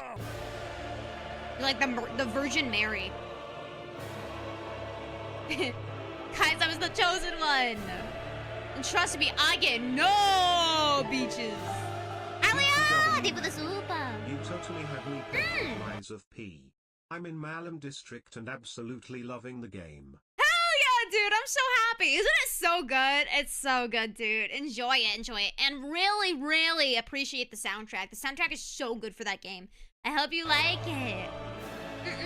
I'm glad I could influence you. It's a great game. I don't need to tell you that FromSoft has some of the most talented artists in the world working for them. I just realized my hydro flask is dented. If you even looked in the direction of one of their games. Bottom is dented. God, I'd be remiss if we didn't explicitly talk about this. Yharnam is a beautifully depicted and frightening Maeve the place. influencer. It's difficult to find a corner of this game's world that doesn't feel like it was given someone's full attention. And it cannot be understated how bleak it all feels. Sickly beasts and mobs of deranged townies on blood-soaked streets. Okay, it's kind of cringe, but it reminds me of Beauty and the Beast, when like the townsfolk are just like stupid. What happens? They're just like hordes of angry mobs, and they don't have thoughts. No thought, head empty. Enormous alien beings sprawled across the sides of ornate cathedrals. That's what that area reminded me of. These things are. What's up with these guys? What is that? With the Giants moment? What the frick? Completely unrelated, but if you want a fun game to play multiplayer, I recommend Viscera Cleanup Detail. It reminds me a bit of Lethal Company, but instead you are janitors cleaning up after some horror occurred. Viscera? Viscera Cleanup Detail. Have I heard of this game? Oh, I haven't. It looked kind of goofy. Ooh, it's kind of scary though. It looks cool though. It's a shame Halloween is gonna end. We can't really do any more Halloween streams. But thanks for the suggestion. Things Appreciate that were that. never meant to be seen by human eyes are also really cool and startlingly appropriate. Ignore that. The grotesqueness. Is that of the what brain that Yharnam I missed? I guess I missed the brain. Beautiful. I Scary. spend so much time thinking about the visuals of this game. Even Visuals now are with stunning. the very pleasant on the eyes graphical fidelity of Elden Ring, and trust me, I really dig the whole grand high fantasy look, I still feel like Bloodborne is the most visually inspired and consistently striking to me. That's a good question. Do I prefer the visual style of Elden Ring or Bloodborne more? I really, really resonated with the Elden Ring DLC. The look of the DLC looked fantastic. But I don't know. Bloodborne had a lot of standout moments that just jaw-dropping. Visuals were just like, and the moon, and the effect of like the day slowly evolving as the game continues. That was really cool too. That was unique. I'm straight up transfixed, my dude. As you once did for the vacuous. Yeah. I don't know. Personally, Elden Ring, what do you guys think? Do you like dark fantasy and gothic fantasy? I guess so. But here's the thing, right? Like, I don't like the super, like, gloomy, Dark Souls vibes. Don't get me wrong, I love Dark Souls, but the vibes of Dark Souls aren't my favorite. So I think there's a fine difference between bright color and achieving that dark gothic fantasy that doesn't feel like gloomy Dark Souls. You know what I mean? Does that make sense? I don't know. I don't know. It's a little hypocritical, but I must sim for Sekiro. I love Sekiro's visuals too. I don't know if they're my favorite. I think Sekiro might be third. In the Hunter's Dream, the hub area of the game, I'm not sure if it's Bloodborne or Elden Ring DLC that I like the most, though. Purchase items and level up your character. I thought Bloodborne's DLC was a little underwhelming for the most part, though. One of which being a mysterious and soft-spoken living doll, and the other a kooky old dude who introduces himself as Gammon, friend to you hunters. He tells you not to think too hard about what's going on and to just go out and kill a few Why are there no beasts. other hunters at Gehrman's hut, or Kermit's hut? Hunter's Dream, though. You know, it's They're the only just one. what hunters do. Hunters do. You get used to it. As you progress through the game, though, it becomes more clear that Gehrman is a prisoner in this place. He's watched as an untold number of hunters just like you have passed through this dream. Okay, so you aren't unable the to only lead hunter. Himself. Somebody, help me. But he's trapped because of the moon presence. Unshackle me, please. Anybody. I've had enough. They all of stopped this dreaming by the dream. point you got there, right? Because they're all The corrupted. night blocks all sight. Oh, They stopped dreaming because they become corrupted by the bloodlust, right? Damn, that line delivery is crazy. Really upsetting. I feel terrible for this guy. Oh, One I of know. the very last encounters of the game is with Gehrman. He tells you that the night is near its end, I'm a and that nosy. he will now show you mercy. You still have to watch the He endings. would have you forget everything about this place and return to the waking world, no longer connected to the dream. It's implied that he is saving you from his own fate. Is that what he's doing, though? Except he pops your shit off and Yeah. you wake up in the real world. But if Wait, you what? refuse him, he will be obligated to take your life by force. He finds your defiance almost funny. The struggle begins, and your opponent is a sad old man at the end of his rope, trapped within a nightmare.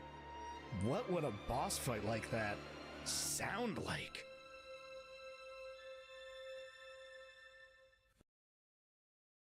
My God. Jackie Rosen is fighting to make These big goddamn corporations. ads, dude, please! Come on! I want to support the creator, but oh, they're not. You beat Bloodborne? Yeah, we did yesterday by accident. I first tried the final boss. We back-to-backed Gehrman and the final boss. Yeah, his theme is tragic. Why is he forced to kill you, though? Gehrman's theme The hell's is titled Bloodborne The First fart? Hunter, and it is gut-wrenching. You can feel the pain and desperation on the wind. The moon glows bright, and Gehrman The arena does reminds me of Sword everything Saint in his Ishin, power to stop you. which It hurts. I have to say, I asked this yesterday, I totally blanked. Sword Saint Ishin is the hardest FromSoft final boss by a huge margin. By a huge margin. Sword Saint Ishin is harder than Orphan of Kos, in my opinion, as well. Man, if you kill him, congratulations. I You're think the new also- Gehrman in town. And even if you access Harder than and beat Phase the 1 of secret PC Radon. boss after him, the moon I don't know about post-patch. presence, your character's fate is that you entirely shed your humanity and become an infant Great One. The doll seemingly instinctively picks you up and recognizes you as her good hunter. I've heard people say they think this is the good ending? Are you off your fucking gourd? Fuck you! Bloodborne soundtrack. What is the good ending? Him fucking killing us and sending us to the real world and then, like, inevitably having to become a beast? I'd rather be a god than a beast! Was created by a group of both So your top is Ishin, Kos, Radon? I would say Ishin, Radon, Kos. Kos was hard, but I feel like Phase 1 was easy enough, and then Phase 2 just kind of... The second that I realized the gimmick for Phase 2 is just stay clear of him while he's chucking the poo-poos at you, the poo-poo placenta, Then I got it and it Japanese clicked. and American I used composers 4 who heals focused for on a final key words and phrases boss that were attempt. established at the beginning of the game's development. One of them being I was so mortal like struggle brain dead and- at that point. Wow, I think they really nailed that vibe. This game's music is oppressive in its atmosphere. If the accompanying track to a major boss in Dark Souls is a choir of warriors heralding your eventual victory through battle, Bloodborne's musical scoring is a sea of tortured souls wailing out to signal the coming of the end. Fire line. The most fitting example being another one of my personal favorite moments from the Old Hunters DLC. It's a boss who's only ever mentioned by name in the base game of Bloodborne, and when you find the most prolific hunter of the Healing Church, it's in a massive chamber filled with hundreds of corpses, blood pooling the entire room. Ludwig's body is contorted into an indescribable mass of gruesome flesh and too many legs. Was It's Ludwig? hideous. Was he a? He was a hunter, right? The beast charges you, and you are fighting a Strays. screaming, frenzied animal. As the fight Aw, turns in your pizza favor, cutter! and its health bar reaches the halfway point, a cutscene interrupts. Ludwig's holy sword falls to the ground beside him. He was the strongest The of the glow of church it draws hunters. his Oh. I'm convinced the reason we never got Sekiro DLC was because they didn't have any ideas on how to make a harder boss. They didn't have to make harder, they could have just made different, you know? All along, Harder isn't always better. my true mentor. But it is weird they never made a Sekiro DLC and did for every other game. He stands up straight. They probably and got too brandishes distracted with his Elden blade. Ring's success. He sets his eyes upon you. Honestly, And what I this- personally think is Sekiro probably had a DLC planned, but didn't Elden Ring and Sekiro release very soon next to each other? I think Sekiro came out, what, 2018, and then Elden Ring 2019? Something around that time frame. So I'm thinking maybe Sekiro had a DLC planned, but Elden Ring sold so many copies that we were like, we need to pump out an Elden Ring DLC. We need to prioritize this DLC first. Maybe that's kind of what happened. Moment feels. There's a theory that Millennia was originally made for Sekiro. That would make sense. That would fall in line.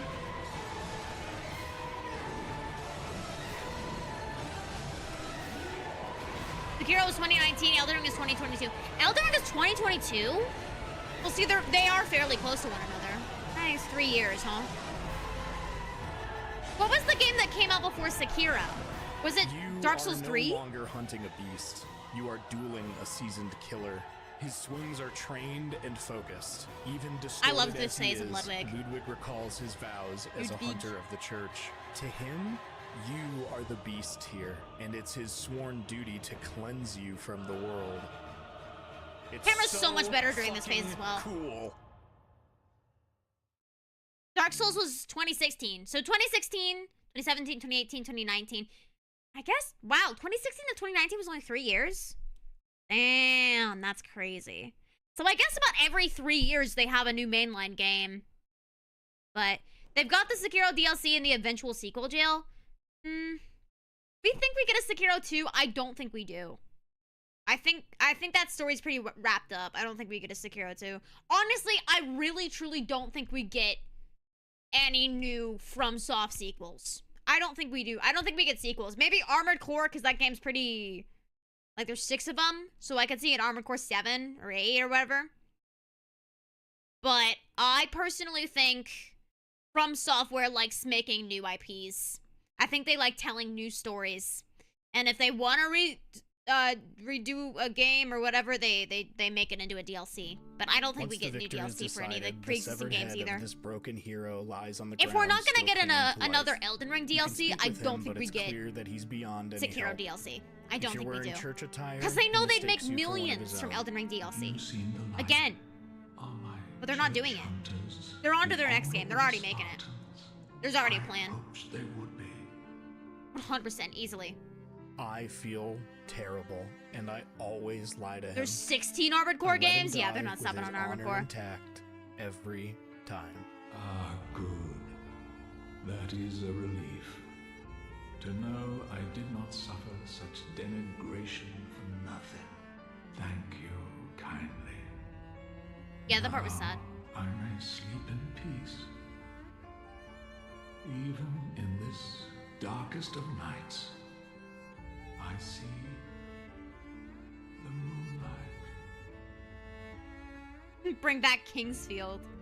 Tragic figures like this can be found all over Yarnum, but by the time you've reached the end of the game, Miyazaki said Elden Ring is close to his perfect dream game of making, but not yet. It's impossible that anyone could be left alive He's and close, unaltered. We are Next all game soon. entangled within a web we cannot even perceive.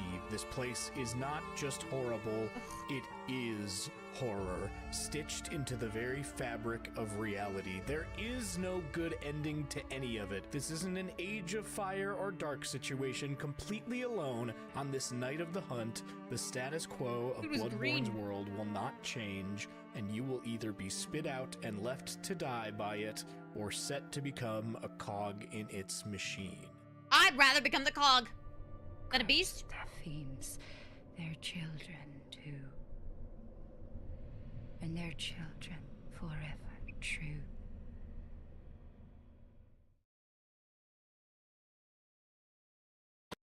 I'm a former commander of a U.S. Army small arms La la la la la la la la. Done. That got a little heavy.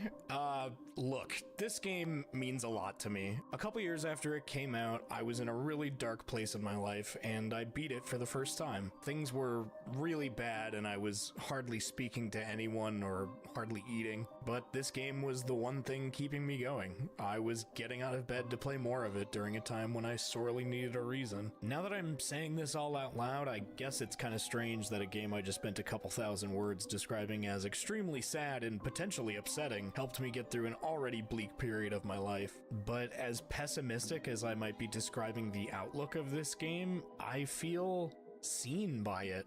It's nice. Yeah, no, that makes sense. I feel like the most depressing games are the games that you resonate with the most. To know that Easily someone makes else out sense. there has been through some very hard times. They probably know what it's like to feel like you're drowning in hopelessness, and maybe they even still feel that way from time to time. I'm really glad they made a game about that instead of going to therapy, because it really resonated with me. I hear a few people bought Elden Ring, so it looks like things turned out pretty okay. I will always dearly love Bloodborne, because in the way that only a dimension of pain and misery filled with unthinkable horrors Good night, Zara. and Thank you for entirely stopping by. contained within a PlayStation 4 can be, Bloodborne is like a friend to me. The kind of friend that makes you sure things are gonna be okay. Good video! I liked it. I liked, at the end, him talking about how it personally resonated with him, because it kind of, I don't know, it materializes your innermost, darkest thoughts, and it kind of just, you know, displays them in video game form. So, I liked that end of video analysis a lot. It was a good video. I liked it. Thanks for the suggestion. Thank you, thank you. While we're here, I did want to watch, the Bloodborne endings. All endings, just so we have more context. So there's 3 endings. We know 2 of them. One of them you die, or you just get sent to the old world. You've done now. I will show you mercy. So I just want to watch this one really quickly. These are all 3 endings. Forget the dream. And that last video, again, by the way, was from Shinigami. So please support. Master Shinigami, and then this one is by Duck360 Gaming. It's just the cutscenes. Under the morning sun. You will be freed. Sekiro my first Souls games, and it messed up my head, so I went to therapy one time. Sekiro is probably the hardest, I would say, easily. Bro, got that bonk hammer on his back, you see him?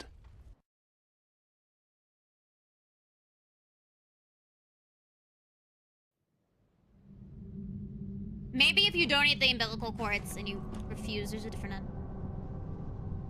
So he's gonna send you back. This is the first ending where he sends you back to the real world. Is this Gurman sparing you? Because he's not trying to kill you, right? He's just sparing you of being stuck in the dream.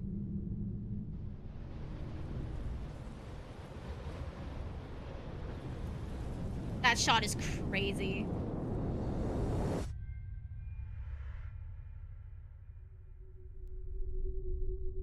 That is the case. So Gehrman isn't necessarily a bad man. He was just driven to...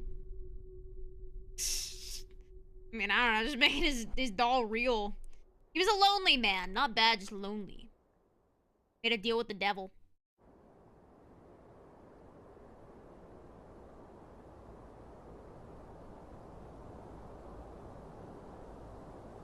He didn't want you to become like him, yeah.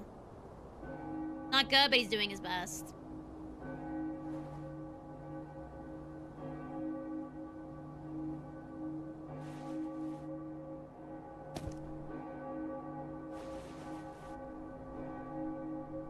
was down bad.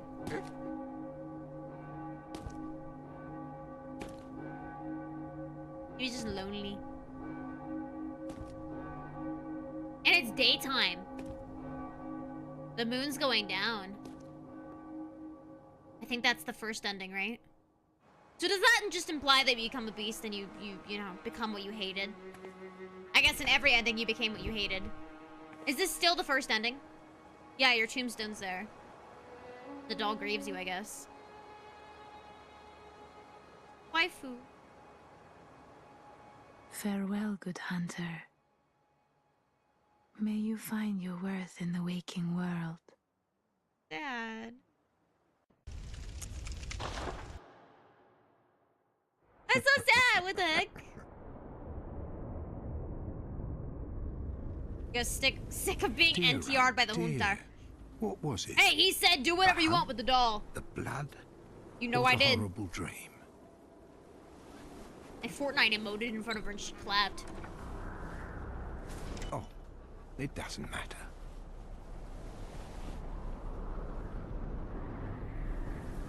This is the one we did. It always comes down to the hunter's helper to clean up after these sorts of messes.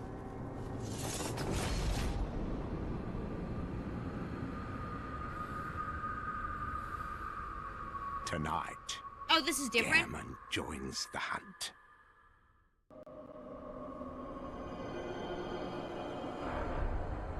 Okay, you kill Garamon and then Moon Presence comes down. Is Moon Presence like the head god, or is he just one of them? Is he just one of the guys?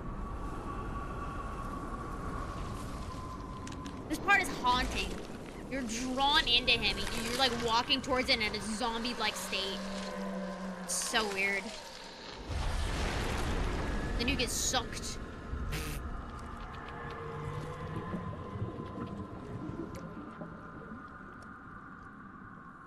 Oh, Odin is the head, so to speak.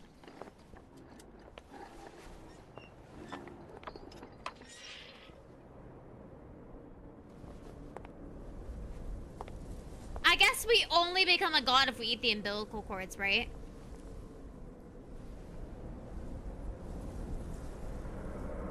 And so, the hunt begins again.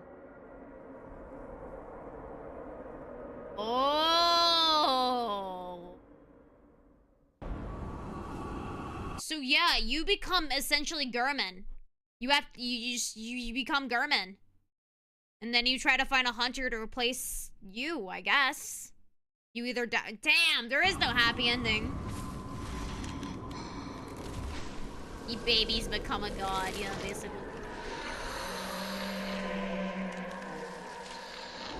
Gurman killing you seems like the best ending.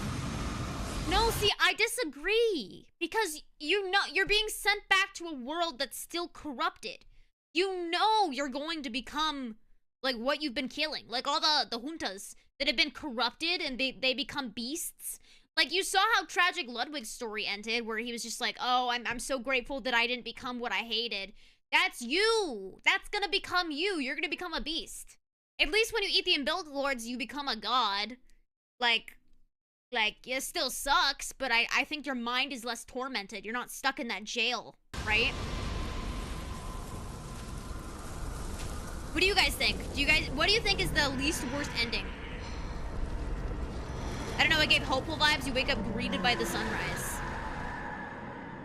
No. Because it's a bittersweet ending, because you wake up greeted by the sunrise, but you always know the sun's going down again. You know? The sun's going down and you've consumed so much blood, you're probably next. I think it's haunting.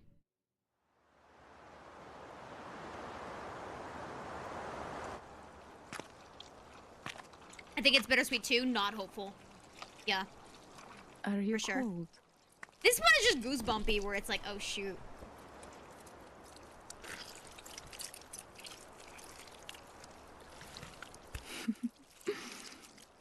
And at least you're raised by mommy doll. Oh, good hunter. Yeah, see? The doll warms you up.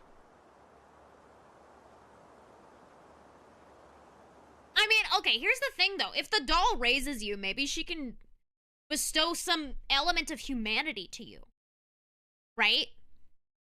I think this ending also has kind of a connotation of hope, because it's like, this doll has been nothing.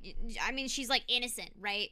She's the incarnate of just like innocence and just trying to help the hunter. So, and she knows that the little slug guy is the hunter.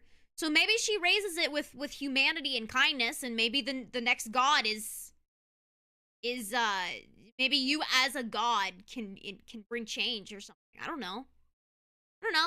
The trophy description for this ending is the most hopeful, to be honest. What's the trophy description? Here, let me look it up on a different tab, actually. Childhood beginnings, or not Elden Ring. Alright, you guys are talking about Elden Ring and shit. Let me see. Trophies. What's it say? Let me see. Where is the... I just want to know the description of it. What does it say? Does anyone know?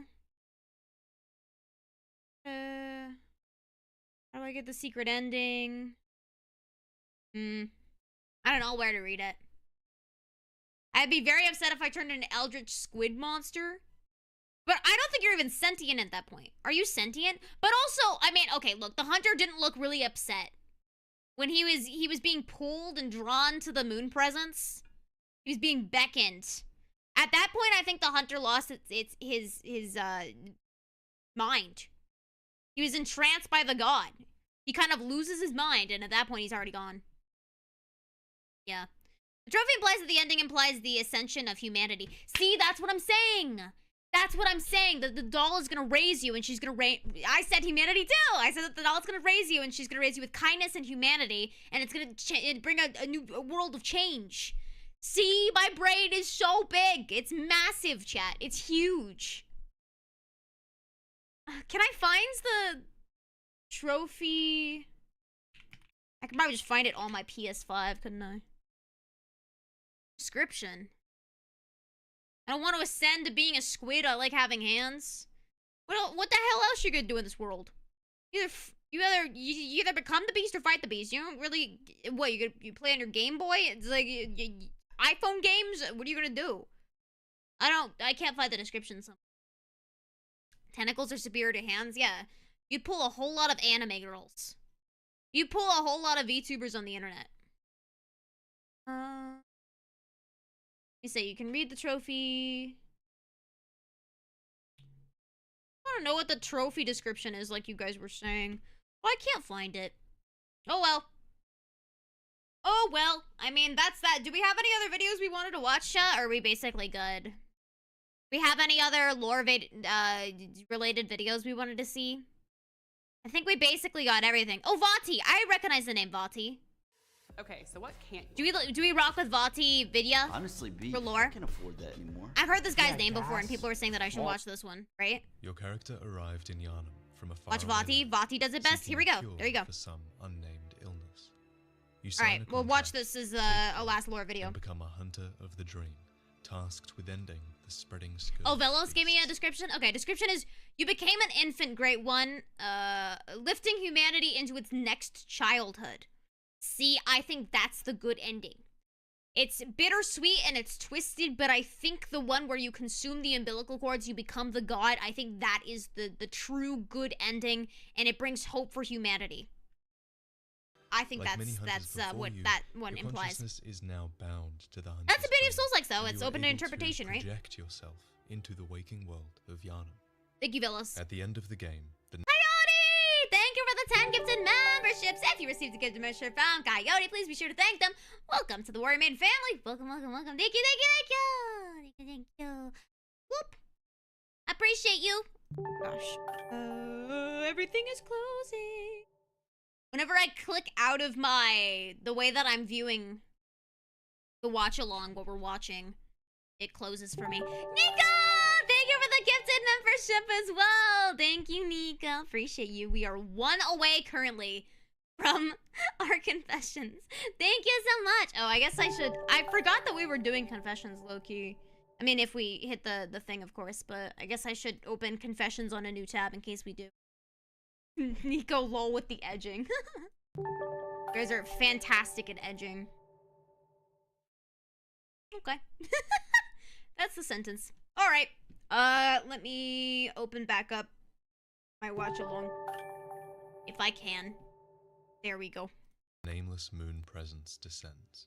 This is a great one, an elder being that beckoned the hunters and conceived the hunter's dream. And you're here now asking why? Well, let me tell you the story up Fire until drip. this point.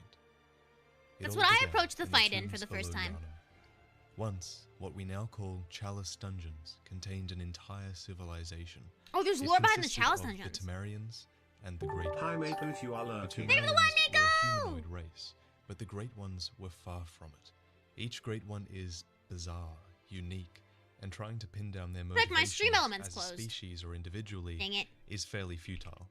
Dash, thank you. Oh my gosh. Dash, thank you for the gifted membership. If you received a gifted membership from Dash, please be sure to thank them. Welcome, welcome, welcome to the Warrior Maiden family. And on that note, chat, we have crushed our member goal.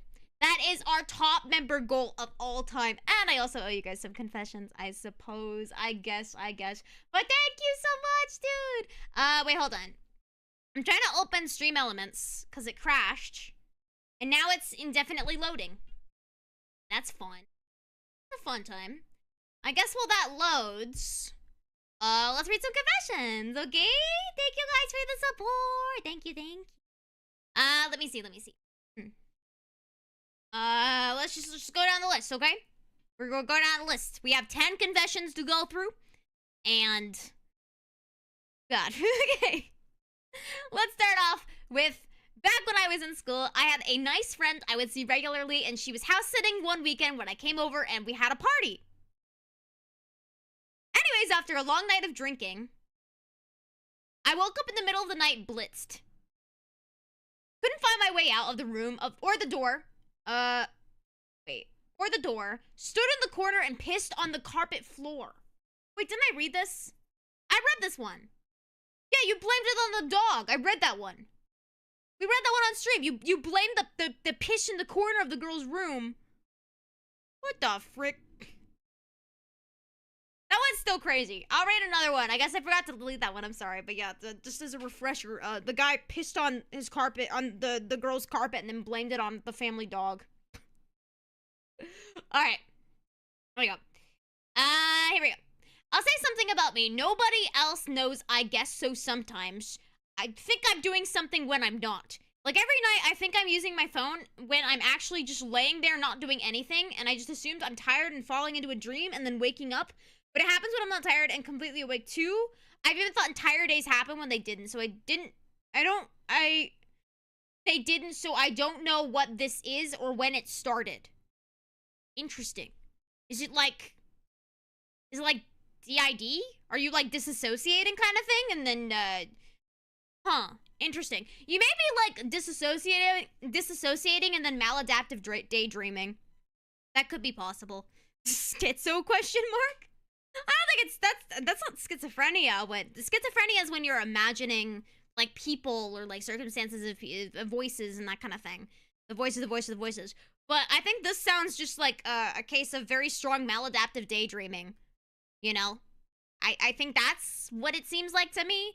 I wouldn't be too concerned about it unless it's affecting your life. If it's affecting your life and your quality of living, then maybe go see a therapist about it, a psychiatrist. You know? I think those are always good options. Okay. Let's see. One time in 9th grade, after a month or less before spring break, I started telling my friends that I was moving away to Florida over the break. My mom did technically talk about wanting to move there, but it never happened, so the break comes and goes, and I go into school that Monday as any other day. People are obviously confused, saying that they thought I'd be moving, and I simply tell them I was lying. You guys like lying for fun? What do you mean? Yes, I did finish Bloodborne. We're watching some lore videos today. But I'm making confessions currently, yeah. People are obviously confused. They're in disbelief. They're laughing. One girl even punched my arm and didn't talk to me for a couple days, which was kind of nice since it showed she cared. Signed R. Why do you... Your ideas of pranks are just like... The other guy was like, yeah, I wanted to prank my friends, so I pretended like my eye was injured. I pretended like my eye got gouged out. Yeah, I wanted to play a prank on my friends, so I psychologically manipulated them into thinking that I was moving away and they'd never see me again. Are you guys good? Are you okay? Alright, we have another one here. Ooh, this one's signed. I don't know if you're in chat right now, but let's go ahead and read it. Great Ninja Priestess, I'd like to confide in you. Your streams and content have been some of the best I've seen on the platform. Oh, that's really sweet. Oh, I saw a paragraph and I thought we were getting a juicy story, but you're just being nice. Thank you. You've done a great job with keeping the content refreshing, and your community is awesome. I can proudly say that I'm happy to be a part of it. Oh, well, I pray to my signed Maeve Kagekiri poster. Thank you. What the frick? That's so sweet. Thank you. This is signed by Wade Wilson. Thank you, Wade. I appreciate you. Thank you so much for your kind words, dude. I'm glad that you guys enjoy the content in the community. It makes me very happy. Makes everything worth it. Okay. We got some more chat. More confession advice time. Not sure how normal this is, but I actually get relief when plans get canceled. Specifically, social plans with friends and family. It's not that I don't enjoy hanging out with them, but sometimes the thought of getting ready, going out, and trying to be a social butterfly just exhausts me before even leaving. When plans get canceled, I feel relieved. The idea of just being able to chill out on my own terms, making me feel better, especially with my work schedule. Usually I lean more towards canceling on them, but I always feel guilty about it since I should want to spend time with them, even though I seem to get exhausted over the idea of it. Am I being too selfish? Should I get better with learning how to balance my social life with my need for downtime? Did I submit this confession? Bro is literally me. So yeah, that's called depression. That is called, anxiety and depression. Where you would rather just, be at home in a place where you feel comfortable and safe, and the thought of the unknown where it's like a social situation can go bad, or maybe you just have a very low social battery. I know for me, I feel like that almost every single time that I'm supposed to go out with friends, where I'm like, oh gosh, my social battery, I just don't think I can do it today. But then whenever I go out, I'm glad that I did force myself to go out. So I don't know if it's the same for your situation where you feel grateful. You're like, oh, I'm glad that I did force myself to go out. Like, my body needed this. For my advice, if you have a very low social battery, just prioritize the friendships that are meaningful to your life. And it's not you being selfish. It's just depression. It happens.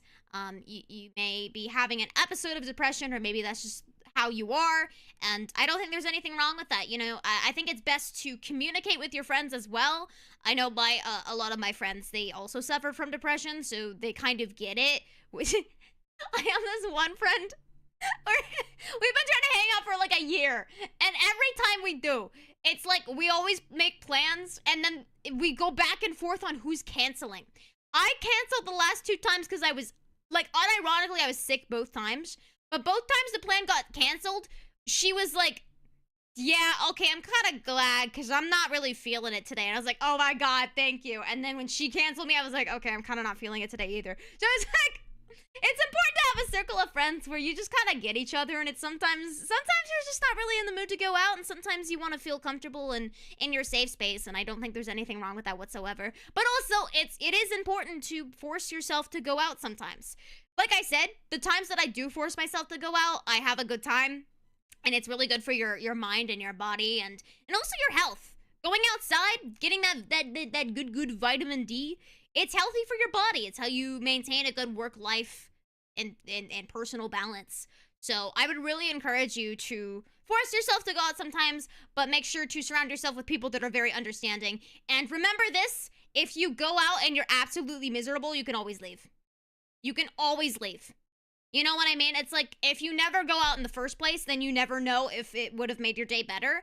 But if you go out, you're there for like an hour, and you just really want to go home, and you're not feeling it, your social battery is not there, then you can always go home. And you can always just chillax. But hey, maybe you go and you realize, oh wow, I actually really needed this. I really need to get out, and now I feel so much better, and my mind is so clear, and now I can return to work and feel like I had some me time. So, that's my advice for you. I don't think you need to feel selfish whatsoever. I think a lot of people suffer from just wanting to be isolated and isolate themselves. I know that's how I am. Looking at nature is always great. Yeah, it's always very therapeutic for me to see pretty sights. Go outside and see something really pretty. I get really happy. So, I hope that was a good response. Hang in there. Hang in there. It's hard, but you got this. You got this. But yes. Let's see what else we have. Oh, wow. Okay. There are VTubers that I jork to so many times that I've lost count. Don't worry, I haven't jorked to you yet. Why not? Okay. Hold on. I'm offended here. You're gonna tell me that there's so many you jork it to. But not me! Should I be offended? Am I not jork worthy? Yet. Why? So many. The list is hundreds. But me, I'm the exception. Should I be offended? I don't know. Maybe kind of wild look. If you're gonna jork it, and you're gonna tell me about it, and then be like, not you though. Why not me? What do you mean? Why? I can be jork for that. You were not the chosen one, and I want to know why. I want to know why. It's like a, I don't know how to say this in a way that isn't offensive. It's like a guy that like just gets with every girl. Like he's making out with every girl, and then he goes up to you and he's like, not you though. Like, hey, yeah. Not like I wanted you to, but why not me? But why not? But why? Like, should I be offended? I don't know. I'm gonna move on. I'm gonna move on and try not to be offended. Maybe you just really like my jokes and I'm not attractive. That's fine. I would rather be funny than hot and sexy, I guess. There you go. Good day, milady. You're looking mighty jorkable today. Okay, that actually might be worse, you know? The milady might actually be a little bit worse. I'm not sure. Sorry, little one, but your time hasn't come yet. Oh. And you know what? You haven't come yet either, have you? Hey, boom, roasted. Exclamation! I once tried to look at graffiti near train tracks under a road, a short walk away from home. Unbeknownst, I can never say that word. To me, passerby called 911, fearing for my safety. So while going back, a police car stopped me and got me home. Happened when I was a teen. Aww. Well, that's really sweet that a passerby was concerned about you. I would be like, I just want to look at the pretty art. I just wanted to look at the art on the, well, do you want me to jork? I'm not saying I want or don't want you to jork. I'm just saying if you're gonna tell me that you do it all the time, but then specifically say not me, I'm gonna wonder what's wrong. You know what I mean? I'm gonna wonder what's wrong. And I don't think it's crazy for me to say that. Okay? Anyways, though, I think it's sweet that someone was worried about you. But I'd be very embarrassed. Oh god, I'd be so embarrassed. And then how do you explain it? Because you were a teenager. How do you explain it to your parents? Where it's like, I was just looking at the art. I'm fine. Dude, like, your parents probably freaked out. They're probably so concerned for you. I'm surprised the police didn't put you on, like, suicide watch or something. Jeez. That's scary. Fine, I'll do it. I'm not asking you guys to, I just wanted to know why I'm not jork worthy, I guess. I'm dropping it. I'm dropping it. La, I can't hear anything. Personally, next confession, I wish things were different. Wish it wasn't streamer chatter. Oh boy, here we go. I get it, Maeve, and you may be slightly different in many ways, but honestly, it would be nice to be held by you. Aw, that's sweet. After a long day of work, just head in your lap, you rubbing my head as I tell you about my day. Helping me relax. After a hard day, you would make a great girlfriend. Would I? Do you know that with conviction? I just complained about people not jorking it to me. Are you sure about that, dude? Could you handle the heat? An honestly awesome wife. Are you sure about that again? I'm a VTuber. I would keep you up all night, but not for a good time. I'd just be screaming at my PC. Babe, the GPU blacked out again! Help! Help! These may be the thoughts of a chatter in the stream of a VTuber with a huge ass and massive tits. Thank you for that. But knowing how genuine you are, even when streaming, I feel it's a safe bet. But I guess for now, I would have to just take watching a stream and hearing your voice Unfortunately for now, and that is, you know, forever. But I hope that's enough. I'm sorry. I just have to dispel any of the for nows, you know what I mean? I gotta do what I gotta do. Hearing your voice and chatting and donating. You don't have to donate, but it's very sweet of you. It may be what I would want and isn't what I'd love to have. It may be what I would want and isn't what I want to have, okay? But having you in my life in all anyways is worth it. Thank you, Maeve. I would say love you, but I'm not, I'm sure it's just a crush. But I don't know. Maybe stars align and chances happen. Unfortunately, no. But it's very, very sweet that you feel that way. But of course, what are those chances? You are awesome, you are funny, you are sexy, and if I'm honest, would be nice to eat your ass. Thank you. All right. Yeah, you know, we've talked about the whole, like, parasocial, like, the lines can get blurred kind of thing. I think it's natural to, maybe it's not natural to, you know, feel, it's natural to feel the way that you feel, and it's okay to feel the way that you feel as long as you can make a distinguishable line between, like, you know, parasocial and real feelings, right? All I will say is obviously the me that you see is the online persona of me. A lot of it is, I mean, it's I'm not like faking who I am, but it's also finely tuned to be like internet appropriate, right?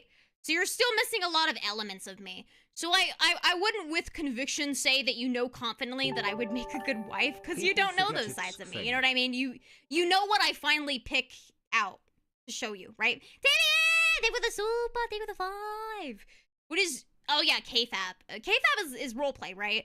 I mean, okay, so for me, like, I'm not roleplaying for you, but obviously it's like, if I have a really bad day, I'm not gonna trauma dump on you. Right? Like, my personality is still finely tuned to be internet appropriate. So it's like, you still don't know every single, aspect of me. And it's the same for you guys as well. That's why, just, like, parasocial doesn't exactly work. Because it's like, you're also not gonna tell me, like, if you have anger issues, I'm not, like, you know, projecting your, I'm just saying, like, just a random example. If you have anger issues, you're not gonna tell me that you punched a wall. Right? That would probably be a little bit concerning, but you're not gonna tell me that. You finally tune the sides that you show me, and I'm the same way. I finally tune the sides that I show you. So I think that's a good way to remind yourself that you don't truly know the person behind the screen, if that makes sense. But then again, you're probably just saying something nice to me. So thank you, and again, it's okay to feel the way that you feel as long as you can distinguish feelings from you know, reality. Well, that's how you pronounce KFAB? Yeah, KFAB. Yeah, it's like, it's roleplay, right? So it's like, if I was a demon princess, I would roleplay, and, you know, I would say, like, oh, like, I'm from hell kind of thing. Like, that's KFAB. It's less about personality, I feel like, unless, like, GFE, girlfriend experience VTubers, they also partake in KFAB, which is a little bit more grounded to reality, except it's, like, the girlfriend experience kind of thing. Me, I'm just girl failure, and I wish I could say that was me role-playing. Maybe it is. My KFAB is I'm a 7'9" man, so that's, you know, I'm not like other girls. I'm kidding. I'm role-playing as a VTuber fan, there you go. Hey, that's your KFAB. Yeah, anyways. I hope that when I say this stuff, it doesn't sound like I'm mansplaining to you. Like, I'm sure you know reality from, you know. But, I don't know, just as a general, not, like, picking anyone out, not picking out this confession, just as a general, like, reminder to everyone if you feel a certain way about someone that you watch as a streamer. Yeah, not to mansplain. Sorry. Okay. Ew. Once when I was 12, I was in a summer camp. I peed in a water bottle because I didn't have anywhere else to pee. I dumped it out somewhere in the woods later, but afterwards without rinsing it out or anything. I filled it up with water later and started drinking out of it.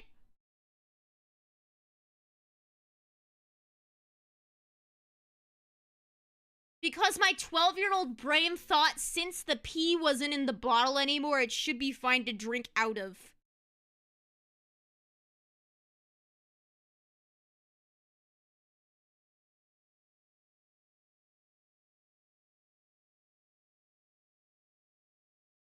I think that's worse than me accidentally almost eating my poop as a 2-year-old.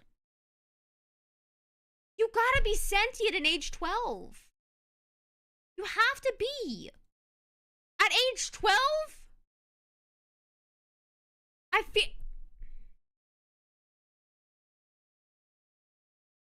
Well, we have another piss drinker. What is with the maidens and, like, eating your bowels? Are you guys okay? Some kids are just really dumb. God, I hope you grew out of it. Where are you now? Right on TLC, My Strange Addiction. Oh my god, did you see the woman that eats dirty diapers? Oh my god, that's you. Oh my god, it's a maiden. That's crazy. Wow. Well, I wish nothing but the best for you. Dirty what? Yeah, it's a woman that eats dirty diapers. It's really disturbing. Alright, we have another confession. Bro, what happened? I left, someone pissed in a bottle and then rinsed it out and then drank water out of it. Alex, even the two! I know, that's what I'm saying! Like, why? Why have we cultivated an audience that's obsessed with pee? I was saying earlier, that you guys finally tune what you tell me. Maybe you could have finally tuned out that piece of information. You know what I mean? Ooh, Maeve got me taco. Thank you.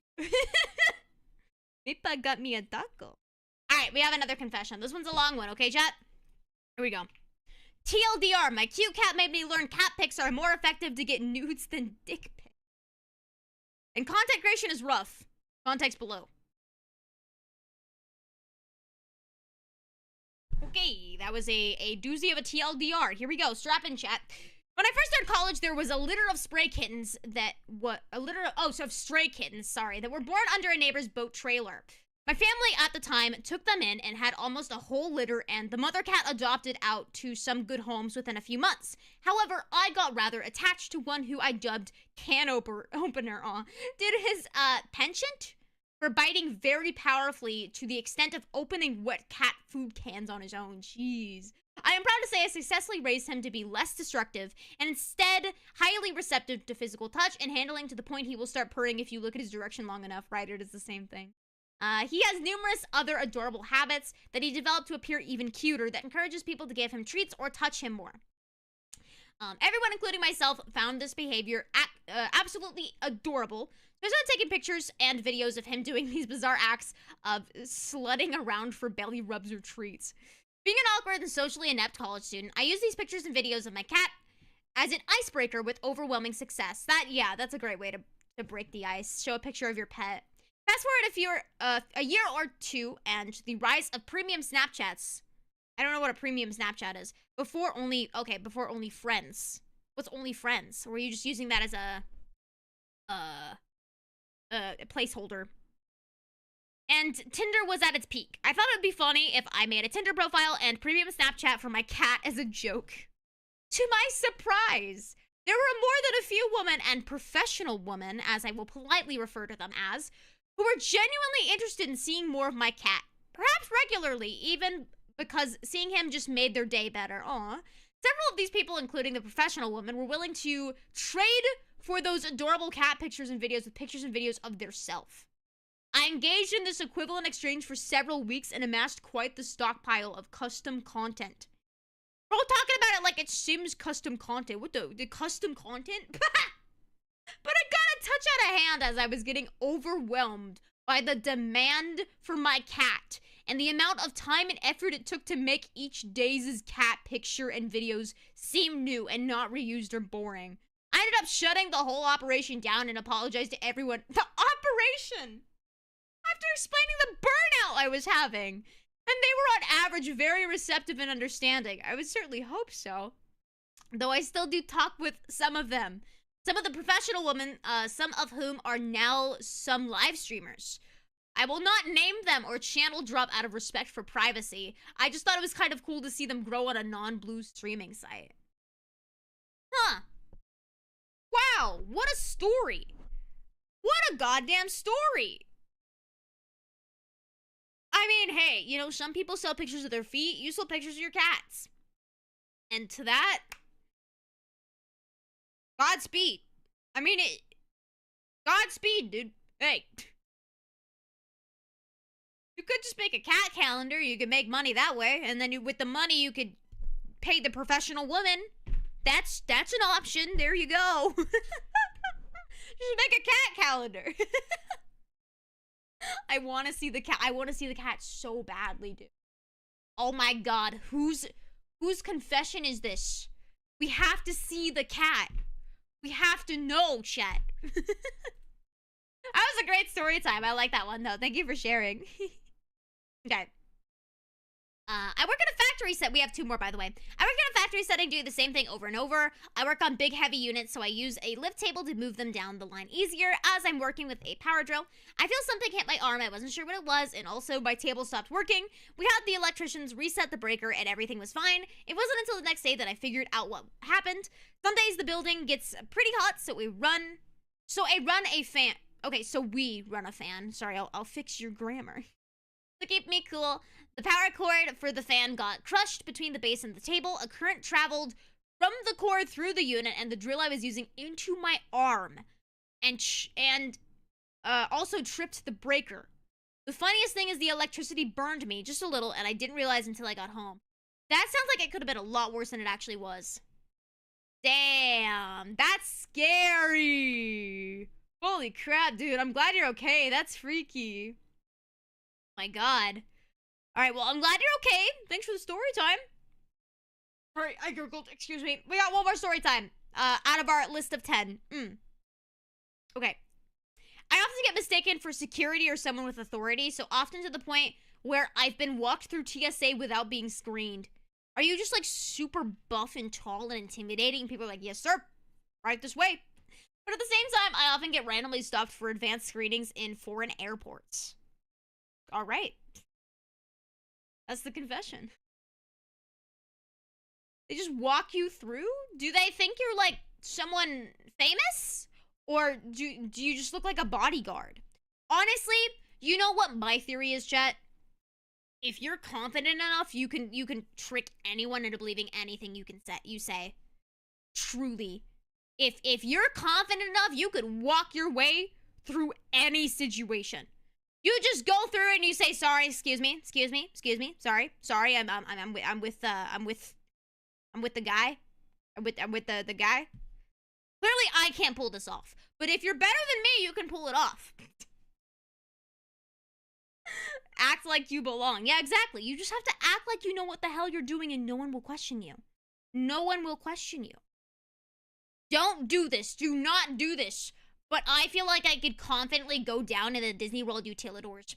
I could just walk down there and no one would question me. Don't do this. It is very easy to see who doesn't belong there because we have blue IDs we have to wear. However, I feel like I can make it work. You just have to act like you belong there. You have to know what the hell you're doing, where the hell you're going, and you're golden. But yeah, thank you again so much for 620 members, guys. Thank you so much. If you want to do another 10 confession ratings, we'll do it at, I guess, 35 or 15 members. We'll do another 10 confessions. We still have a lot more to go. We still have 100 more confessions to go. So we got a whole lot of juicy content here, should you want them, but maybe sometime in the future we'll do a stream just dedicated to getting through all the confessions, or as many as we can, I suppose. But yeah, thank you again so much for the support. Let's go ahead and continue on with our watch-along. Is this. The Great Ones, like any other race, want to reproduce, but for them, it's difficult. Each Great One appears to be truly unique, and since that makes mating impossible, they impregnate their subjects instead. The Ring of Betrothal states that in the age of the Great Ones, certain there's Queen of Yarnum were permitted to bear a special child.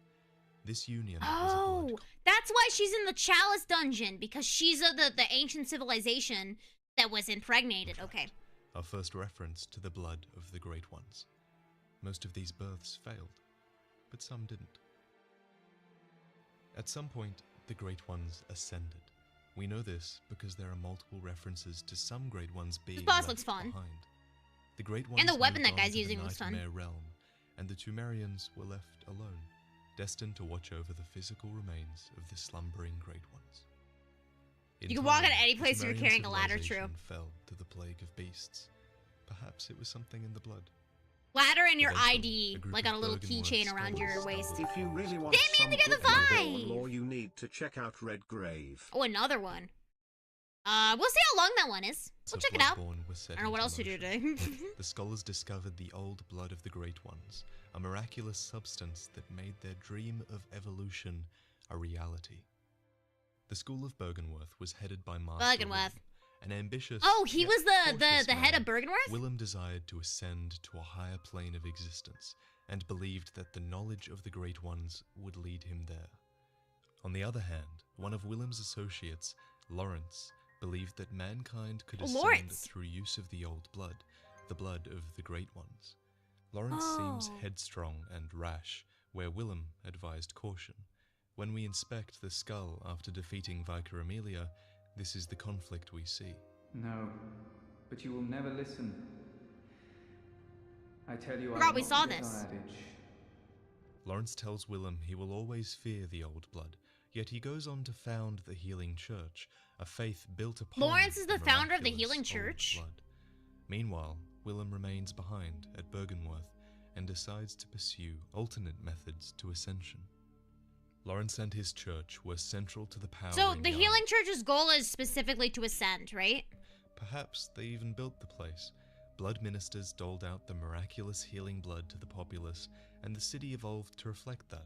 People came from far and wide, just like you did, for the chance to be healed.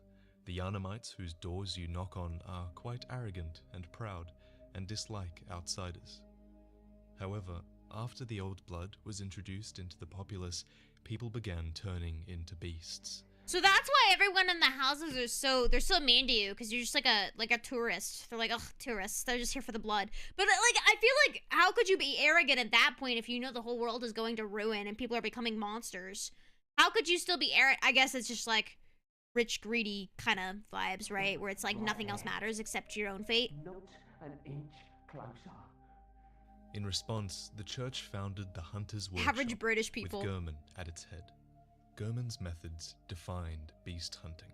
He abandoned the notion of armor and dressed instead for speed and agility. With a firearm in one hand and adaptable melee weapon in the other, the forces of the workshop became the city's primary defense against the beastly threat. Perhaps the workshop was even a secret organization, for item descriptions note that they worked under the cover of night, and the location of the workshop was certainly difficult to find. In time, the workshop would be abandoned. It kind of in was a favor pain of to the find the black workshop and in the white real world. church hunters. Perhaps Gurman's workshop I failed hurt my nose, in sorry. keeping the scourge a secret. Perhaps the church required a more intimidating approach. Whatever the case, the hunters were fighting for something, and it wasn't just to keep the populace I moved the safe. captions so you guys can see Turns the full out, thing. the Hunters' Workshop Man. was just one of 3 branches of the church. The others were the choir Yeah. and Mikolash's School of Mensis. The choir existed to continue the work that began at Bergenworth, namely the pursuit of insight by way Sorry, of now communion your with ass the is Great blocking Ones. it. The choir's work eventually led them to an audience with Abritas, a left-behind Great One. The School of Mensis was, as the name Did I implies, get the comb for the doll? devoted I to did. research and learning. And I did. while item descriptions state Oh, that it's cut Mensis off. was allied with the Healing Church, Thanks, YouTube. in our adventures, it becomes clear that the school is responsible for most of the problems in this world. In Bloodborne, it's difficult to point to a main antagonist, but if I had to, I'd point to Mikolash, who Where'd was that the guy? head of the School of Mensis. Oh, he Somehow, was? Mikolash got his hands on the umbilical cord of a Great One. These cords are very important. For simplicity's sake, think of these umbilical cords as powerful relics that enable contact with the Great Ones.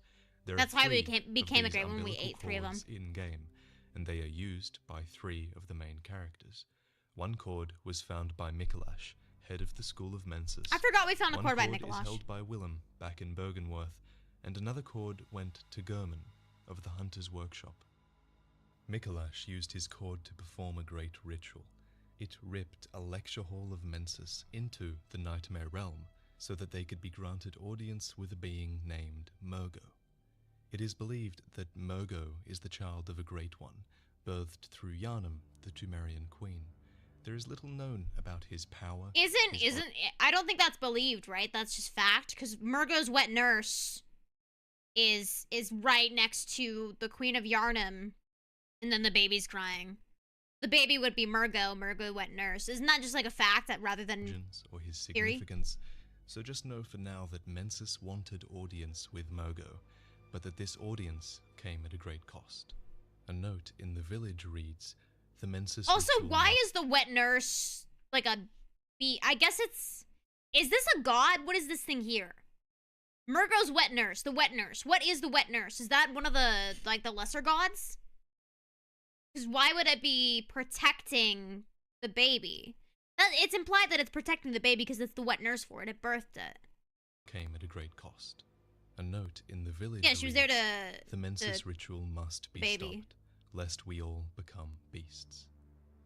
Willem used his cord to, and I quote, elevate Doesn't clearly his say being the wet and nurse exactly thoughts is. to those Okay. of the Great One by lining his brain with eyes. Ew. In the lake below him, we come across Rom, Ew. the vacuous spider. Many descriptions in-game tell us that this spider hides all manner of rituals. In particular, though, it seems that the spider is holding back the effects of the Mensis ritual. When Rom is gone, a blood moon descends, blurring the line So between Rom beast was and man. good. After this event, we find the path to Yahar'gul open, so our character can go through and... Wait, if Rom was... Okay, hypothetically, if Rom was preventing the blood moon, why would Abritos be trying to resurrect Rom? Because Abritos is also a god. Why would Abritos want to resurrect Rom if Rom was preventing something that would benefit the gods? Silence the harrowing cries of Murgo. Rom was non-hostile, right. But why was Abritos trying to resurrect? Found its way into Gurman's hands. After his hunter's workshop disbanded, Gurman was alone and unimportant. His only Welcome to companion was membership, this Julius. doll, Welcome. which he appears to have crafted with love and care. Perhaps this doll's creator had wished for such a friend, albeit in vain. His cord reads, the great ones that inhabit the nightmare are sympathetic in spirit and often answer when called upon. This third cord summoned Guy's voice the is so moon calming. presence, a great one which beckoned the hunters and conceived the hunter's dream. Gurman got what he wanted, voices. a companion and a purpose, but he becomes a puppet, endlessly finding and guiding hunters through the dream and out into the world, assumedly under the influences and desires of the... Why would Moon Presence want Gurman to foster other hunters to go kill the gods? Why would Moon Presence want... I guess because he's a little troll and he likes people killing gods for fun, right? Presence. So, to recap, Mikolash, whose character is ever ambitious to ascend and become a great one, used his cord to establish contact. He sacrificed his school of Mensis and brought the consequences of that For contact tomfoolery upon the reasons. world. Willem, That's called ever cautious, plot convenience. used his cord and Rom to mask the effects of that ritual. And Gurman, lonely and lacking purpose, became a puppet to another great one Yes, he named lonely. the Moon Presence. I'm He following, guides I'm hunters following. through this dream and out into a few select locations. The hunter's dream ends when you successfully hunt down Murgo and his nightmare of Mensis, suggesting that Mensis was the root of the scourge of beasts, and perhaps that the Moon Presence wanted the child of another great one dead. When you silence Murgo, you return to the workshop on fire. The dream's purpose is fulfilled. You approach Gurman, host of this hunter's dream, and he tells you that he has the power to free you. If you choose this option, you are unbound from the dream. You lived through the hunt and saw the sunrise over Yharnam. If you reject Gurman, the Moon Presence... Yeah, you see the sunrise, but the sun's gonna go down again. You're gonna die. ...decides it needs another host for its dream. You. you become captivated by the moon presence and pledge to watch over the hunter's dream. Gods fighting for influence, Murgo But there is a versus third moon option, presence. Ascension. When the conditions are right for a great one to be born. Yeah, that's what I was the thinking. mother Maybe and moon child presence is can be just harvested wanting to for an be umbilical him. cord. He wants to be But him. all great ones lose their children and yearn for a surrogate child instead. Damn, A you killed a replacement. baby? Mikolash, Willem, Oh, Gurman, that's how you they get all the found fourth umbilical cord we didn't cords get. somewhere in the past and used them for their own needs. But ultimately, each of them was unsuccessful in the contact that they had with the Great Ones. However, the notes of the Bergenworth scholars contain this information. 3 third chords. Oh, I yawned. Hunt the Great Ones. Hunt the Great Ones. I'm less sleepy If you today. consume 3 chords, you can resist becoming the moon presence's captive. Instead, you hunt the moon presence, and afterward, you become an infant Great One, living inside the dream. The So moon that's how presence Mikolash could have ascended if he killed moon presence. You managed to ascend, as no one else before you did. I guess, well, he had and the you will one of lift the umbilical humanity cords. into its next childhood.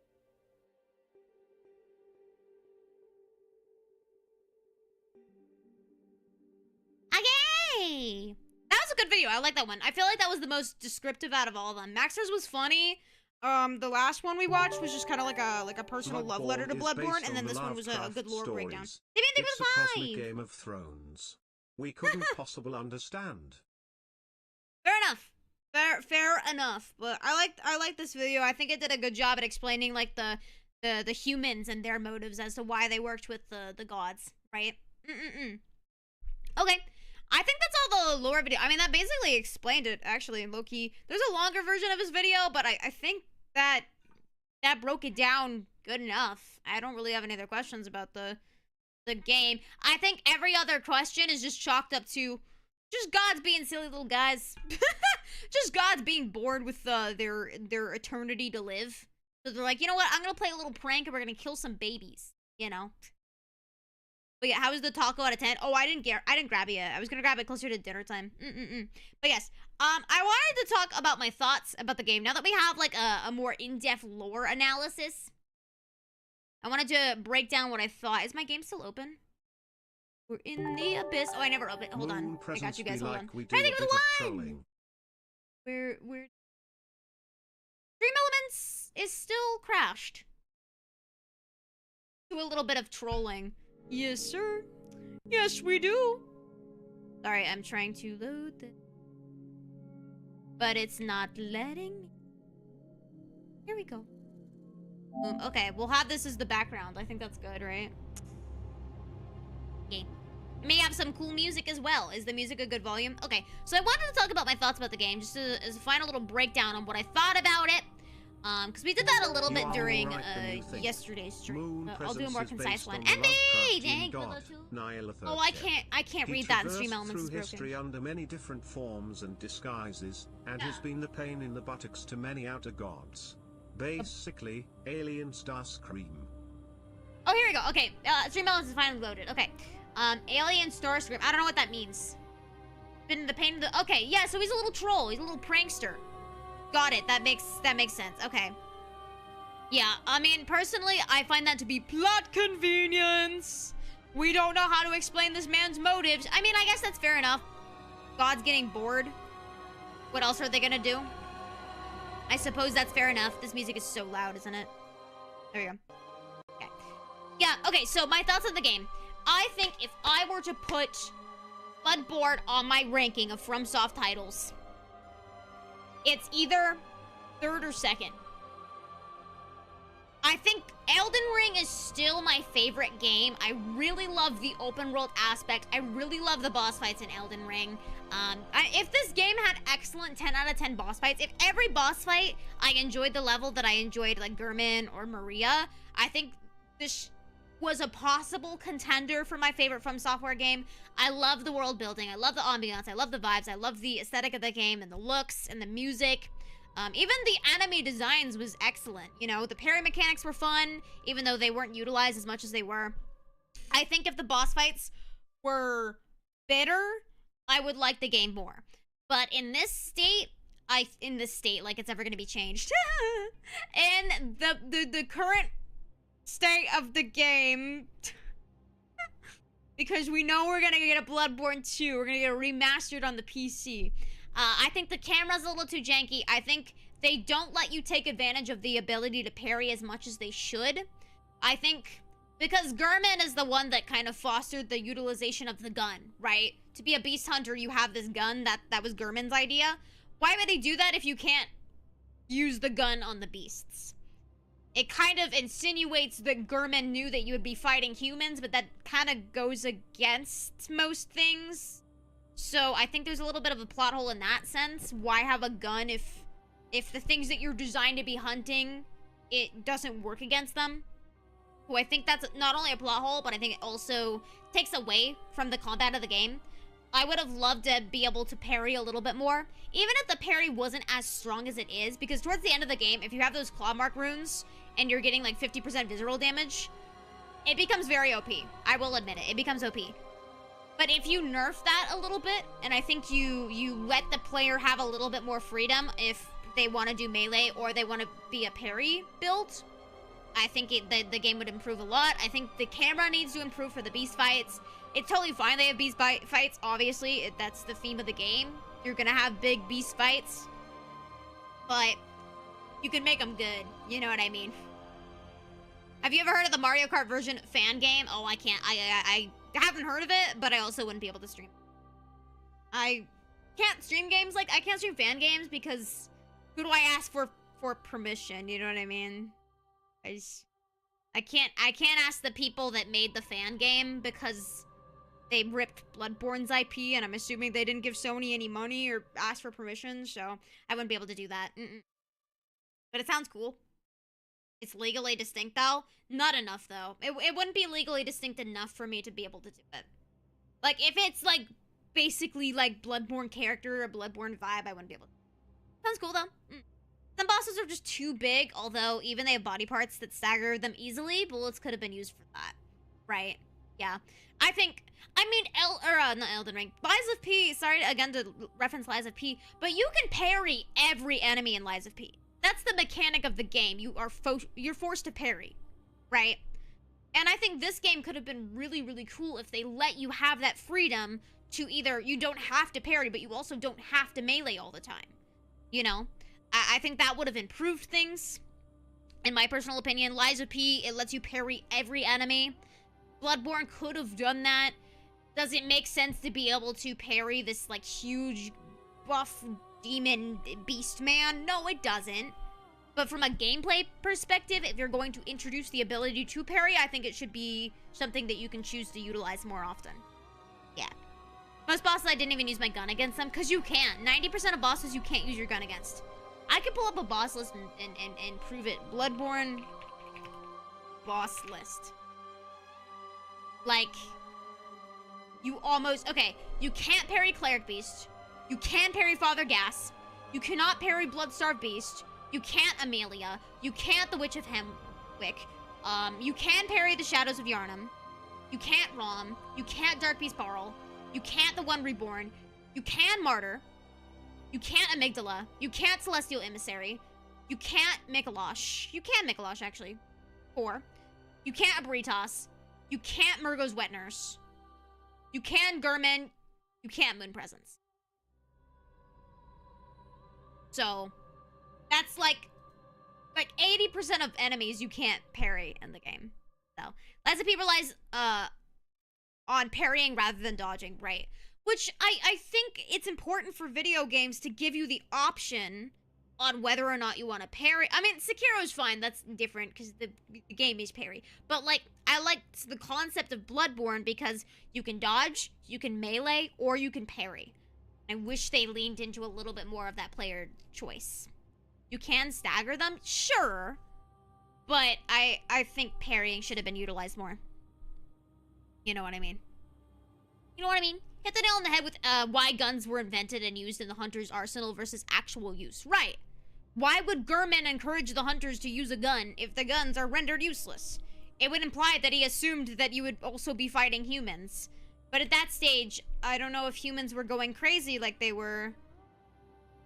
I don't know. I don't know. I think it's a little bit of a plot hole. It doesn't make much sense. It would very easily would have been solved if They let you parry more often. Yeah. The beasts were originally human. Correct. But you can't parry them anymore when they're beasts. You know what I mean? So it doesn't make sense why you would have a gun if you can't parry the beasts. Silver bullets killed werewolves, so it's a lore thing. But you can't kill them when they're a werewolf. You know what I mean? The silver bullets are useless when they become a werewolf. When they transform. When they go crazy and they become a beast. Unless hunters were Inquisition type guys hunting humans before they turn. I think the hunters are chill with each other, right? Because we've met other hunters.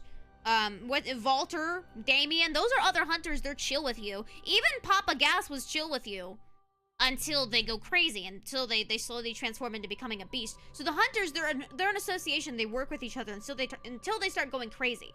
So I don't understand the purpose of the gun. Yeah, you can parry beasts, go. Not all of them, but plenty of them you can. Most of them you can't parry. You can't parry Rom. You can't parry, I'm sorry, Rom isn't a beast. He's, you know. You can't parry Amelia. You can't parry, Beast Cleric. A lot of them you can't parry. The gameplay doesn't match the lore when it comes to the gun. Yeah. Right. Aileen is a hunter? Yeah, I didn't meet Aileen. But hypothetically, if I did, you'd be correct. But yeah, that's how I see it. Maybe I'm just someone that really values player choices in games. Sorry, I moved a little bit over.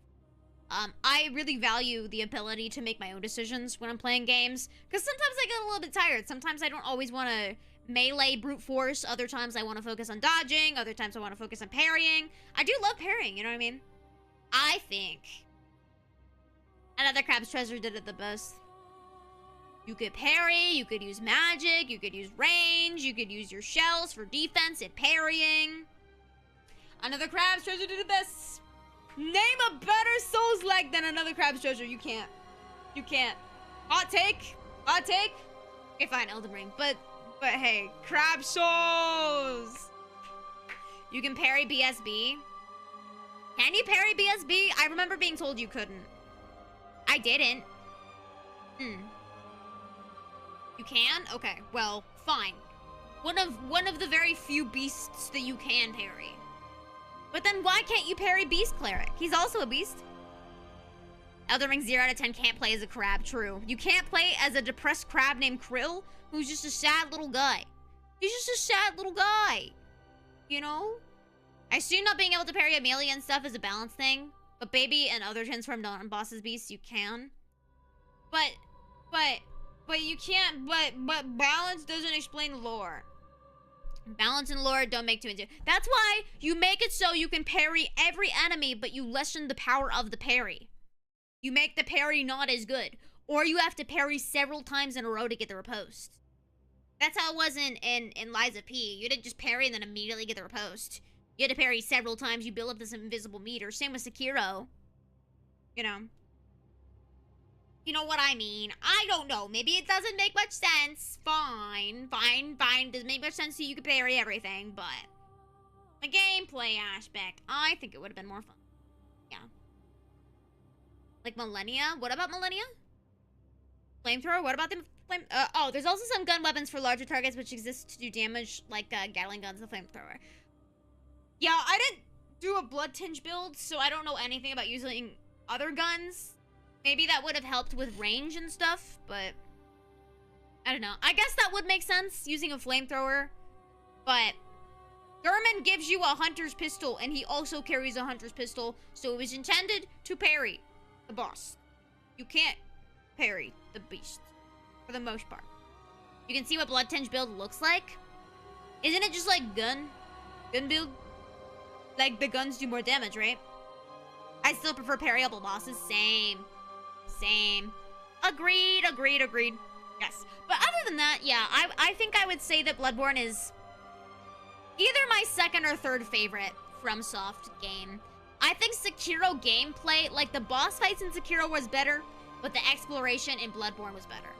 So it's kind of like, depends on the mood I'm in. If I want a really, really challenging game, I would play Sekiro. Like, Sekiro is the hard game. That is the tricky FromSoft game. Every other FromSoft game, it's not really the, I don't know. Maybe I'm conditioned now. All I play is Souls-likes, so I'm like, this one isn't that bad. My personal opinion, Sekiro is a league above everything else. It's leagues above Bloodborne. Bloodborne, for the most part, wasn't tricky. It really wasn't. Orphan of the Claws, hard. Ludwig, hard. That's about it. Everything else is yeah, pretty first tryable. Well, ROM is just cringe. Freak wrong. Hate ROM. Sekiro's the game that took me the longest to get used to because when it came out, there's so much different from the other Souls games. Exactly, because of the parry mechanics. It's so different. Good damage with guns, Give it one pirate! and parries. Sometimes you want to not risk it when a boss is going wild and has a sliver of health. Safer to shoot. Gotcha. Okay. Yeah, if you guys don't know, Pirate joined us during the Lawrence fight because I was annoyed with Lawrence and I just wanted it to be over. That's the only fight that I summoned for. I summoned for Lawrence. I beat Lawrence alone at the end. Everyone died on me. But I did summon, and Pirate joined under the name Edmund. And I guess Edmund was blood and good damage with guns. I feel like, doesn't that equate easy mode? If you just go bam, bam, bam, bam, bam, and then if you parry, you get your bullet back. That sounds like easier. Maybe it's not, I don't know. But yeah, all my homies hate Rom and Lawrence. Hell yeah, dude. And Mikolash, but he's easy to cheese, so I'll give him a pass. He's easy to cheese, so I'll give him a pass. I don't know why anyone would subject themselves to a genuine Mikolash fight. Just sounds unfun. I don't think I would like it. Not at the beginning. Yeah, that's fair. Bullets are kind of tricky to get at the beginning. Late game, it sounds like it would, Oh, Arcane is easy mode. Late game anyway. Arcane. I don't know how you would do much with Arcane. I know there's the Hunter Bone that, like, the Junta Bone. It, like, shoots. Or, like, it increases your dodge, right? And then there's something else that shoots. Like magic. I don't know. You get blood bullets by sacrificing some health. Oh, right. I never did that feature. I don't even know how to do that. It's a button, obviously, but I don't know which button. I prioritize my health. Because, like, how many bosses can you shoot? Not very many if you're not a Blood Tinge build. I like some Arcane to use the Phantasm Shell to buff my weapon. God, that's a whole other side of Bloodborne that I know nothing about. But like I was saying, Elden Ring is still my favorite. I'm gonna tentatively say Bloodborne is my second favorite, solely because I don't have to try hard most of the game. I don't have to lock in try hard for as much of the game as I do for Sekiro. Sekiro, you have to lock in. You have to sit down. You have to focus. It's really hard to stream Sekiro. You gotta be locked in, or you're fricked. God forbid I ever have to fight Sword Saint Ishin again. Oh my god. All my homies hate Sword Saint Ishin. He's so hard. We hate him not because he's a bad fight, because he's so hard. Oh my goodness. But yeah. If you're looking for a casual game, I think Bloodborne's better. If you're looking for a well-rounded game, which I usually am, Elden Ring is the best.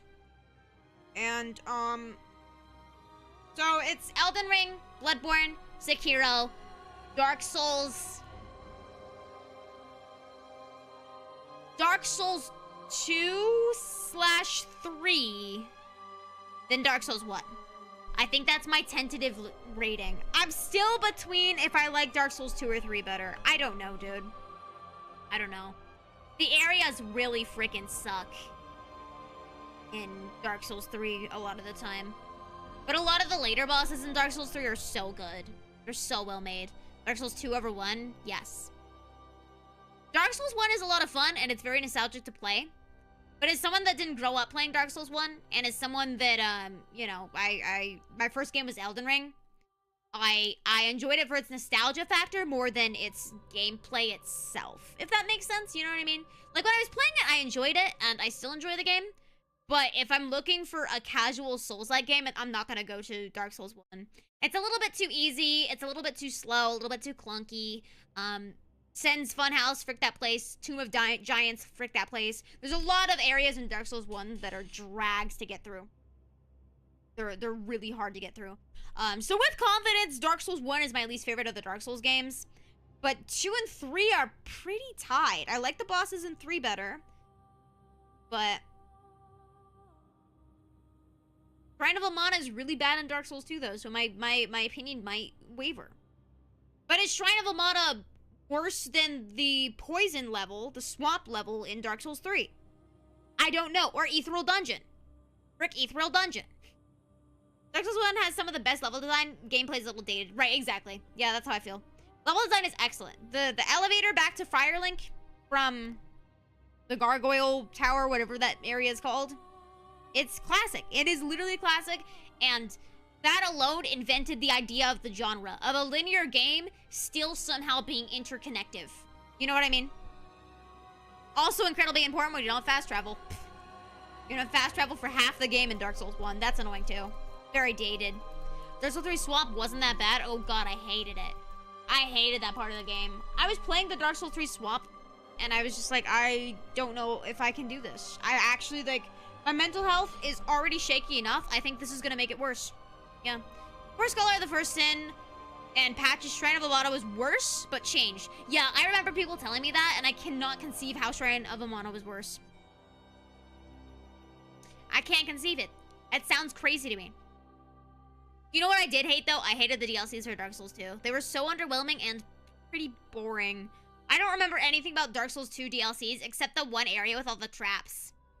I remember I was making it through, and you needed, like, a bow or something, and then you had to, like, step on the platforms and raise them, and it was like a puzzle, kind of. Oh, my god.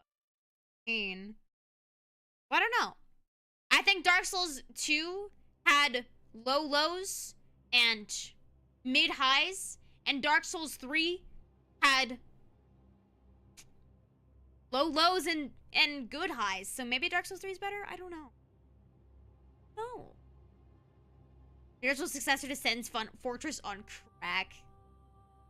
No, I think Sen's Fortress is worse. Although I sped run through it fairly easily. We did a partial Dark Souls 1 playthrough again. I was using ChatGPT. I was gonna finish that game series or whatever you want to call it, that little mini series.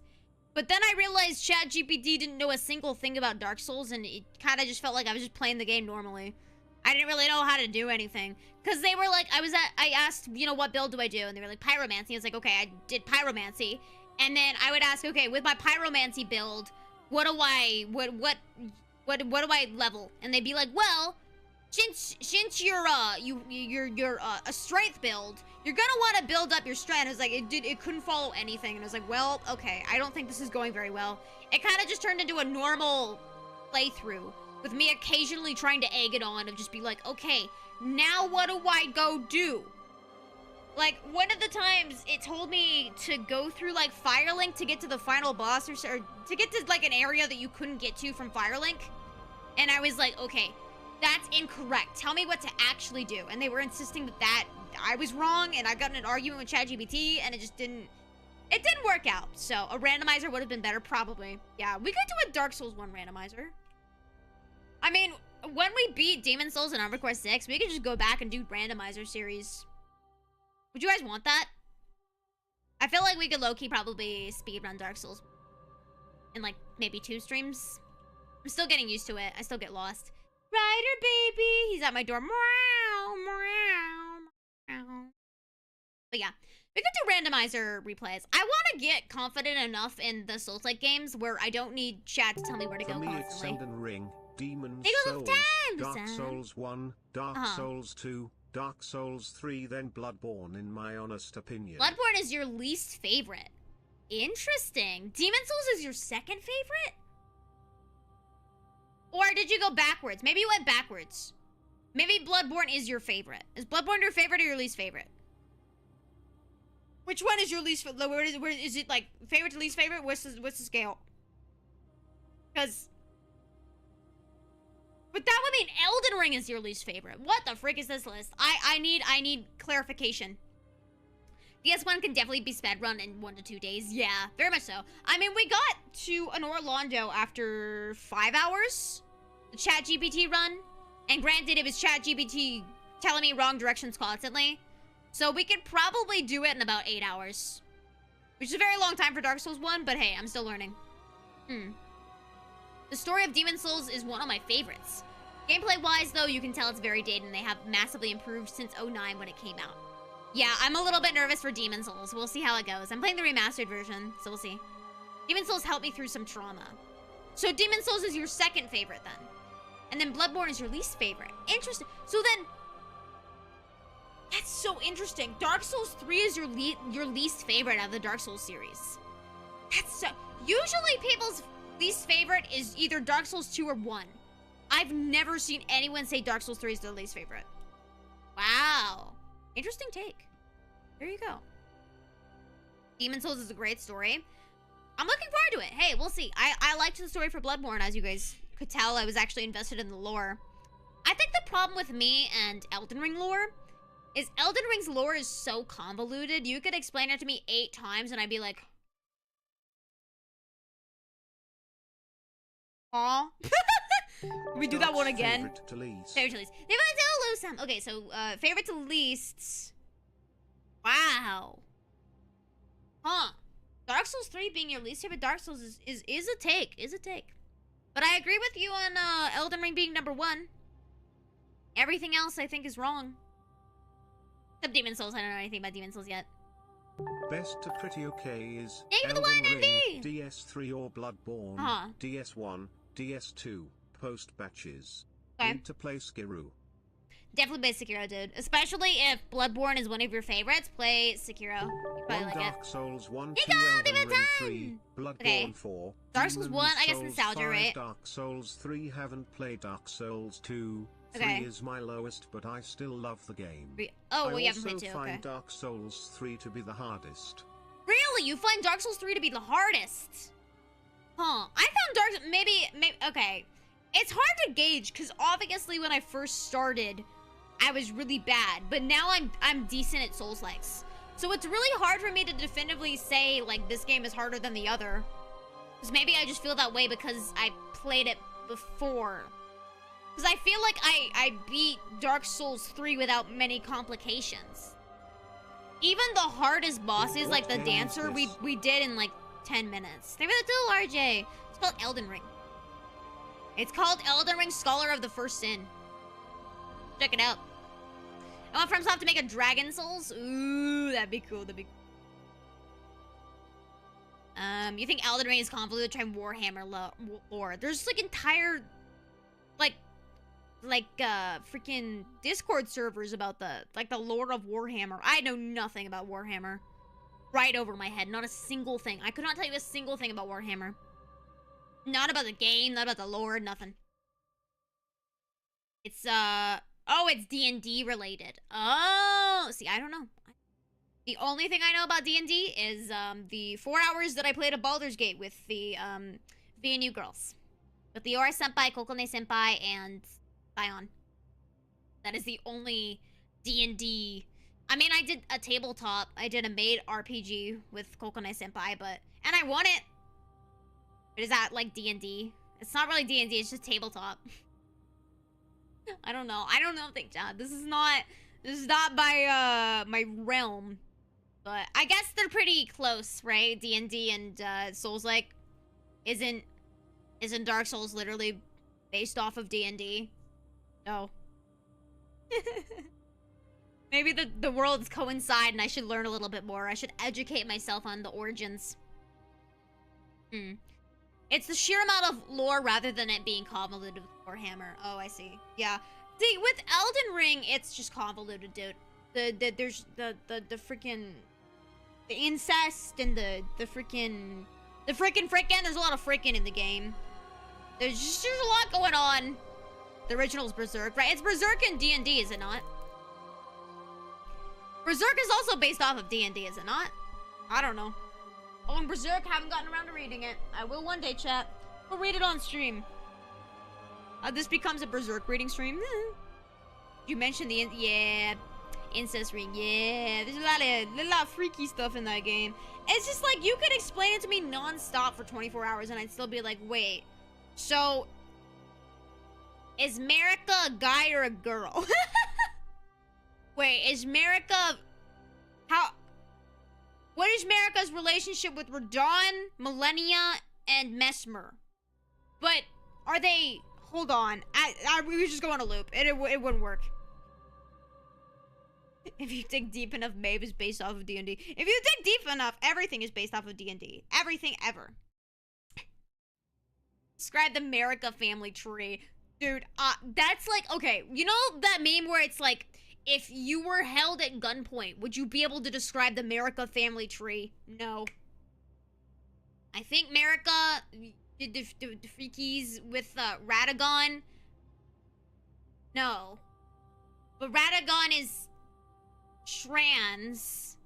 Radagon was a girl, but then became a guy, but not really, but kind of. And then the Elden Beast is kind of just there. But bro's just kind of there. This is Elden Beast. There's like this whole like convoluted family tree situation, and Elden Beast is like, hey, I'm a big god, and I do spinnies. Gender fluid ring. We're just here, ring. We're just here, ring. That's the moral of the story. We're just figuring ourselves out. If you really think about it, Elden Ring is just reflecting of our society. There you go. Elden Ring is like society. My god. I wonder if someone figured out how to play Doom in Elden Ring yet. Has someone figured out how to play Doom in Minecraft? I feel like that's definitely a thing, right? I mean, if you can play Doom on a pregnancy test, you can definitely play in Minecraft. Radagon is like Marv for you. But is Radagon show. Neo 2, two different people? Ring, Neo 1 or Bloodborne. Everything for the DS3, one! Okay. Blasphemous times Neo 2. DS1, Dark Side Code Vein. 3, not joking, DS2, Code Vein. Subject I also to got change. Thymesia chat. I don't know what Darksiders is. Damn, you really hate Dark Souls 2. Why do people hate Dark Souls 2 that much? Is it because you didn't level adaptability? Bro, just shut up and level adaptability, and the game is the same as Dark Souls 1 and 3. The rat and the goon. Aw, that makes sense. Okay. I no longer need to binge Vati videos. It's just the rat and the goon. Got it. I need to play Neo, though. Okay, I have Neo, I have Thymesia, I have, these are the things that I got for free with PlayStation. I got so many things. Mortal Shell, I heard, is good. I don't know. We got a speedrun, chat. We got to speedrun these next few months. I got 3 months of PlayStation Plus, and I don't want to renew it. Plus, maybe I do. Maybe they have a lot of games, and I just want them all. Hey. Finish. Too many enemies in one place. In Dark Souls 2, I feel like there was no difference. I just ripped off a sticker of my microphone. Now I'm never getting a warranty. Even though I've begged for my warranty to be honored. I'm just trying to put the sticker back on. I don't know why. I don't think I'm ever gonna be able to return this microphone. I begged for my warranty to be honored like 4 times, and it goes to me every time, Joe. Is it me? Am I the problem? Is it just me? You played Scholar's version though, right? Well, yeah, that's true. But I mean, it's also the people that talk about, like, Demon Souls. You're usually talking about the remastered version, right? Did I file a complaint? But that's not gonna change anything. They're not gonna care. They're not gonna care. Remnant, I do suggest those are Souls. Like, I also have Remnant. I have Remnant, one of the Remnants with PlayStation Plus. We got a ton. Ask them in Mame voice. It's too strong. With great power comes great responsibility, chat. We can't just abuse. We have to be responsible. I'll ask them in Marv voice. I'll be like, hey, I can't do a voice right now. My voice is too busted. I can't do it. Oh my gosh, Remnant 2 is so good. It's a gun one, right? It's a gun. I'm excited. I'm excited to go through all of the non-FromSoftware titles very soon. All we have is Armored Core 6 and Demon Souls. And then we're done with FromSoft, which is very bittersweet. I'm gonna be sad to say bye, but I mean, we can always go back and replay. And I probably will. I probably will go back and replay, to be honest. I mean, may as well. We'll do Demon Souls, and then we'll do randomizers, and then at that point, theoretically, I'll be so good we can do challenge run. Armored Core counts, doesn't it? Doesn't Armored Core count? Armored Core 6, at least. I'm not playing all 47 of the Armored Cores, but America Godfrey equals Moog, Morga, Godwin. Yeah, see, God. America, Radagon, Mikola, Millennia, Mesmer, Melina, Radagon, Renala, Rykard, Ronnie, Radon. Hope this helps. It didn't. I forgot the first word 3 words in. I'm sorry. I'm telling you. At gunpoint, I could not explain to you the lore of my favorite game. Elden Ring keyboard mouse run when? It sounds awful. Ew. I don't want to. I really don't want to, chat. Sounds like you're casting a spell, doesn't it? It's crazy. Malakath, Morgoth, America, Moog, Monkey. Which one doesn't belong? Malakath. He's my favorite boss. Frick Monkey. I don't like Sekiro Monkey. Hi Darius, how are you? I think Maeve plays keyboard mouse. I'm gonna have to have a talking with my Kohai. That ain't okay. That just ain't okay. They all have names that begin with JRM, JRRM, George R.R. Martin. Lord Dump! This is so on theme with the theme of Pride today. For the 7 deadly sins. Because this is day 7 of our marathon of us playing Bloodborne. We're playing Bloodborne. It's easier on mouse and keyboard? I don't believe you. No. It's a... How would a Souls-like be easier on keyboard and mouse? That makes no sense. It doesn't make sense. No. No. No. That would be like a punishment for me. If we ever do like... If we ever have like a milestone goal... it'll be keyboard mouse. That's it. That's it. It'll just be keyboard mouse. Did you enjoy your time at Bloodborne? Yes, I did. I would rank it my second favorite FromSoftware game, second to, Elden Ring. Yep. Sounds like hell, doesn't it? Doesn't it? Alright. Chat, I think we touched bases on everything. We talked about the lore. We talked about my thoughts. We talked about my likes, my dislikes. In conclusion, good game. We need to remaster it on PC. And with that, I will say, give me a goddamn PC remaster with 60 frames. Please. Please. You know people love your game. You know there's a cult following. Sony, Miyazaki, whoever we need to talk to, give us a remaster. You're going to make so much money. You're going to make so much money. And I'll say it. If we get a remastered PC version, I'll get at least 2 more people to buy it. And if I don't, I'll buy 2 more extra copies. And then there you go. You made back your money. That's how that works. But yes, alright. We need a PC Bloodborne. And yeah. That's my conclusion. So, I'm working on a couple video essays currently. We have about 2 in production at the moment. And in production, I mean, the script is done and I'm just waiting. But assuming that the video essays can be made, I would love to do a video essay on Bloodborne at some point. I don't know if I would have anything insightful to say that hasn't been said already, but I will think about my thesis and my argument for Bloodborne remastered. Oh, Godspeed. Godspeed, Maeve. Godspeed. I love you, Maeve. I love you, Maeve, but goddamn, we gotta get her a controller. You guys haven't raised money for a controller yet for her? What are you doing, man?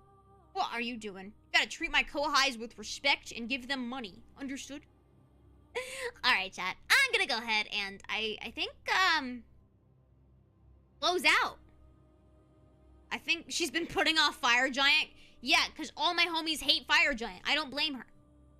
But yeah, guys, I think, it is time to say farewell to our Bloodborne Bloodbath Marathon 7 Deadly Sins. This has been day 7, Pride, and I'm so very grateful that you guys spent these last 7 days with me. Like I was saying, time has genuinely gone by so fast. I've had such a blast. My energy levels have not died whatsoever. I'm feeling pretty good. I'm feeling pretty fired up. But I think we've discussed everything there is to discuss today. So, with that, I guess we'll put an end to the marathon, which is so weird. I won't be streaming tomorrow. What the hell? I'll be driving. Ew, God. I'd rather be streaming, actually. I'd rather extend the marathon. Whoopsies. We have to play the game again. Whoops, we have to double the marathon. We're going for 14 days. I'm gonna delay all my problems. Enjoyed. Thank you for the one, Pirate. Thank you. I'm so happy that you guys came. Regardless if you were able to come every day or just one day or just for a little bit, a couple days. It still means the absolute world to me. So thank you so much for all of your lurks, all of your chats, all of your supports, all of your financial supports as well, of course. Thank you so much. This is a blast. Of course, stay tuned. The fun does not stop. I will see you guys on Monday with some new exciting streams, new exciting games, of course. And I would love to do more marathons in the future. So if you have any ideas for future marathons, including games and themes, definitely please feel free to let me know. Like all the streams, comment on all the streams, boost engagement if you want to see another marathon. I'm totally down. And we're gonna find someone to raid into, I guess. It's kind of weird. It's like I'm saying bye to you guys forever. I'm just going away for like 3 days. I'm not even going away. I'm just here. I'm still gonna be posting on social media. I'm still posting shorts. But yeah, all right. I'm gonna find someone to raid into. Let's see who we. I also have to pee. I feel like I have to throw up as well because I'm hungry. I didn't finish my bagel bites. And it's coming back to bite me. I still got it. Still got it, chat. 7 days in and I still got it. Alright. Who do we raid into? I'm scrolling. Why don't we go ahead and raid into... Let's raid into Aurelia. We were just talking about Warhammer. So, she is doing something Warhammer related, it looks like. And it looks like she just started. So, we did, if you, saw the Among Us collab, Aurelia was a part of that. So let's go ahead and raid into her. Let's go ahead and share the love. Where the frick is my stream room? Why do tabs keep closing on their own today? It's so silly, so goofy. I'm being trolled. Me when I get trolled constantly, it's so fun. It's such a good time. Okay, gonna be setting up the raid now. You can follow me on Twitter at MaveVNU if you want the schedule for our next set of streams. And you're going to want to because we have some hype things coming up. Thank you for the 6 months of being a Maeve maiden ever. Thank you so much. Love this community. It's very wholesome. I'm glad you had a good time. It makes me very happy. You are the final member coming at 6:21. All right, guys. Thank you so much. I still did not set up the stream because everything is loading. So this is me officially stalling, but I would never stall. I would never stall. I still would never stall. Stalling, unheard of. See, I'm not stalling. Thank you for watching the marathon, everyone. I will see you very soon. Otsui! Bye-bye! Have a good day, night, evening, wherever you are. Bye-bye! 1 week done! 1 week done! Otsui, guys. Bye-bye.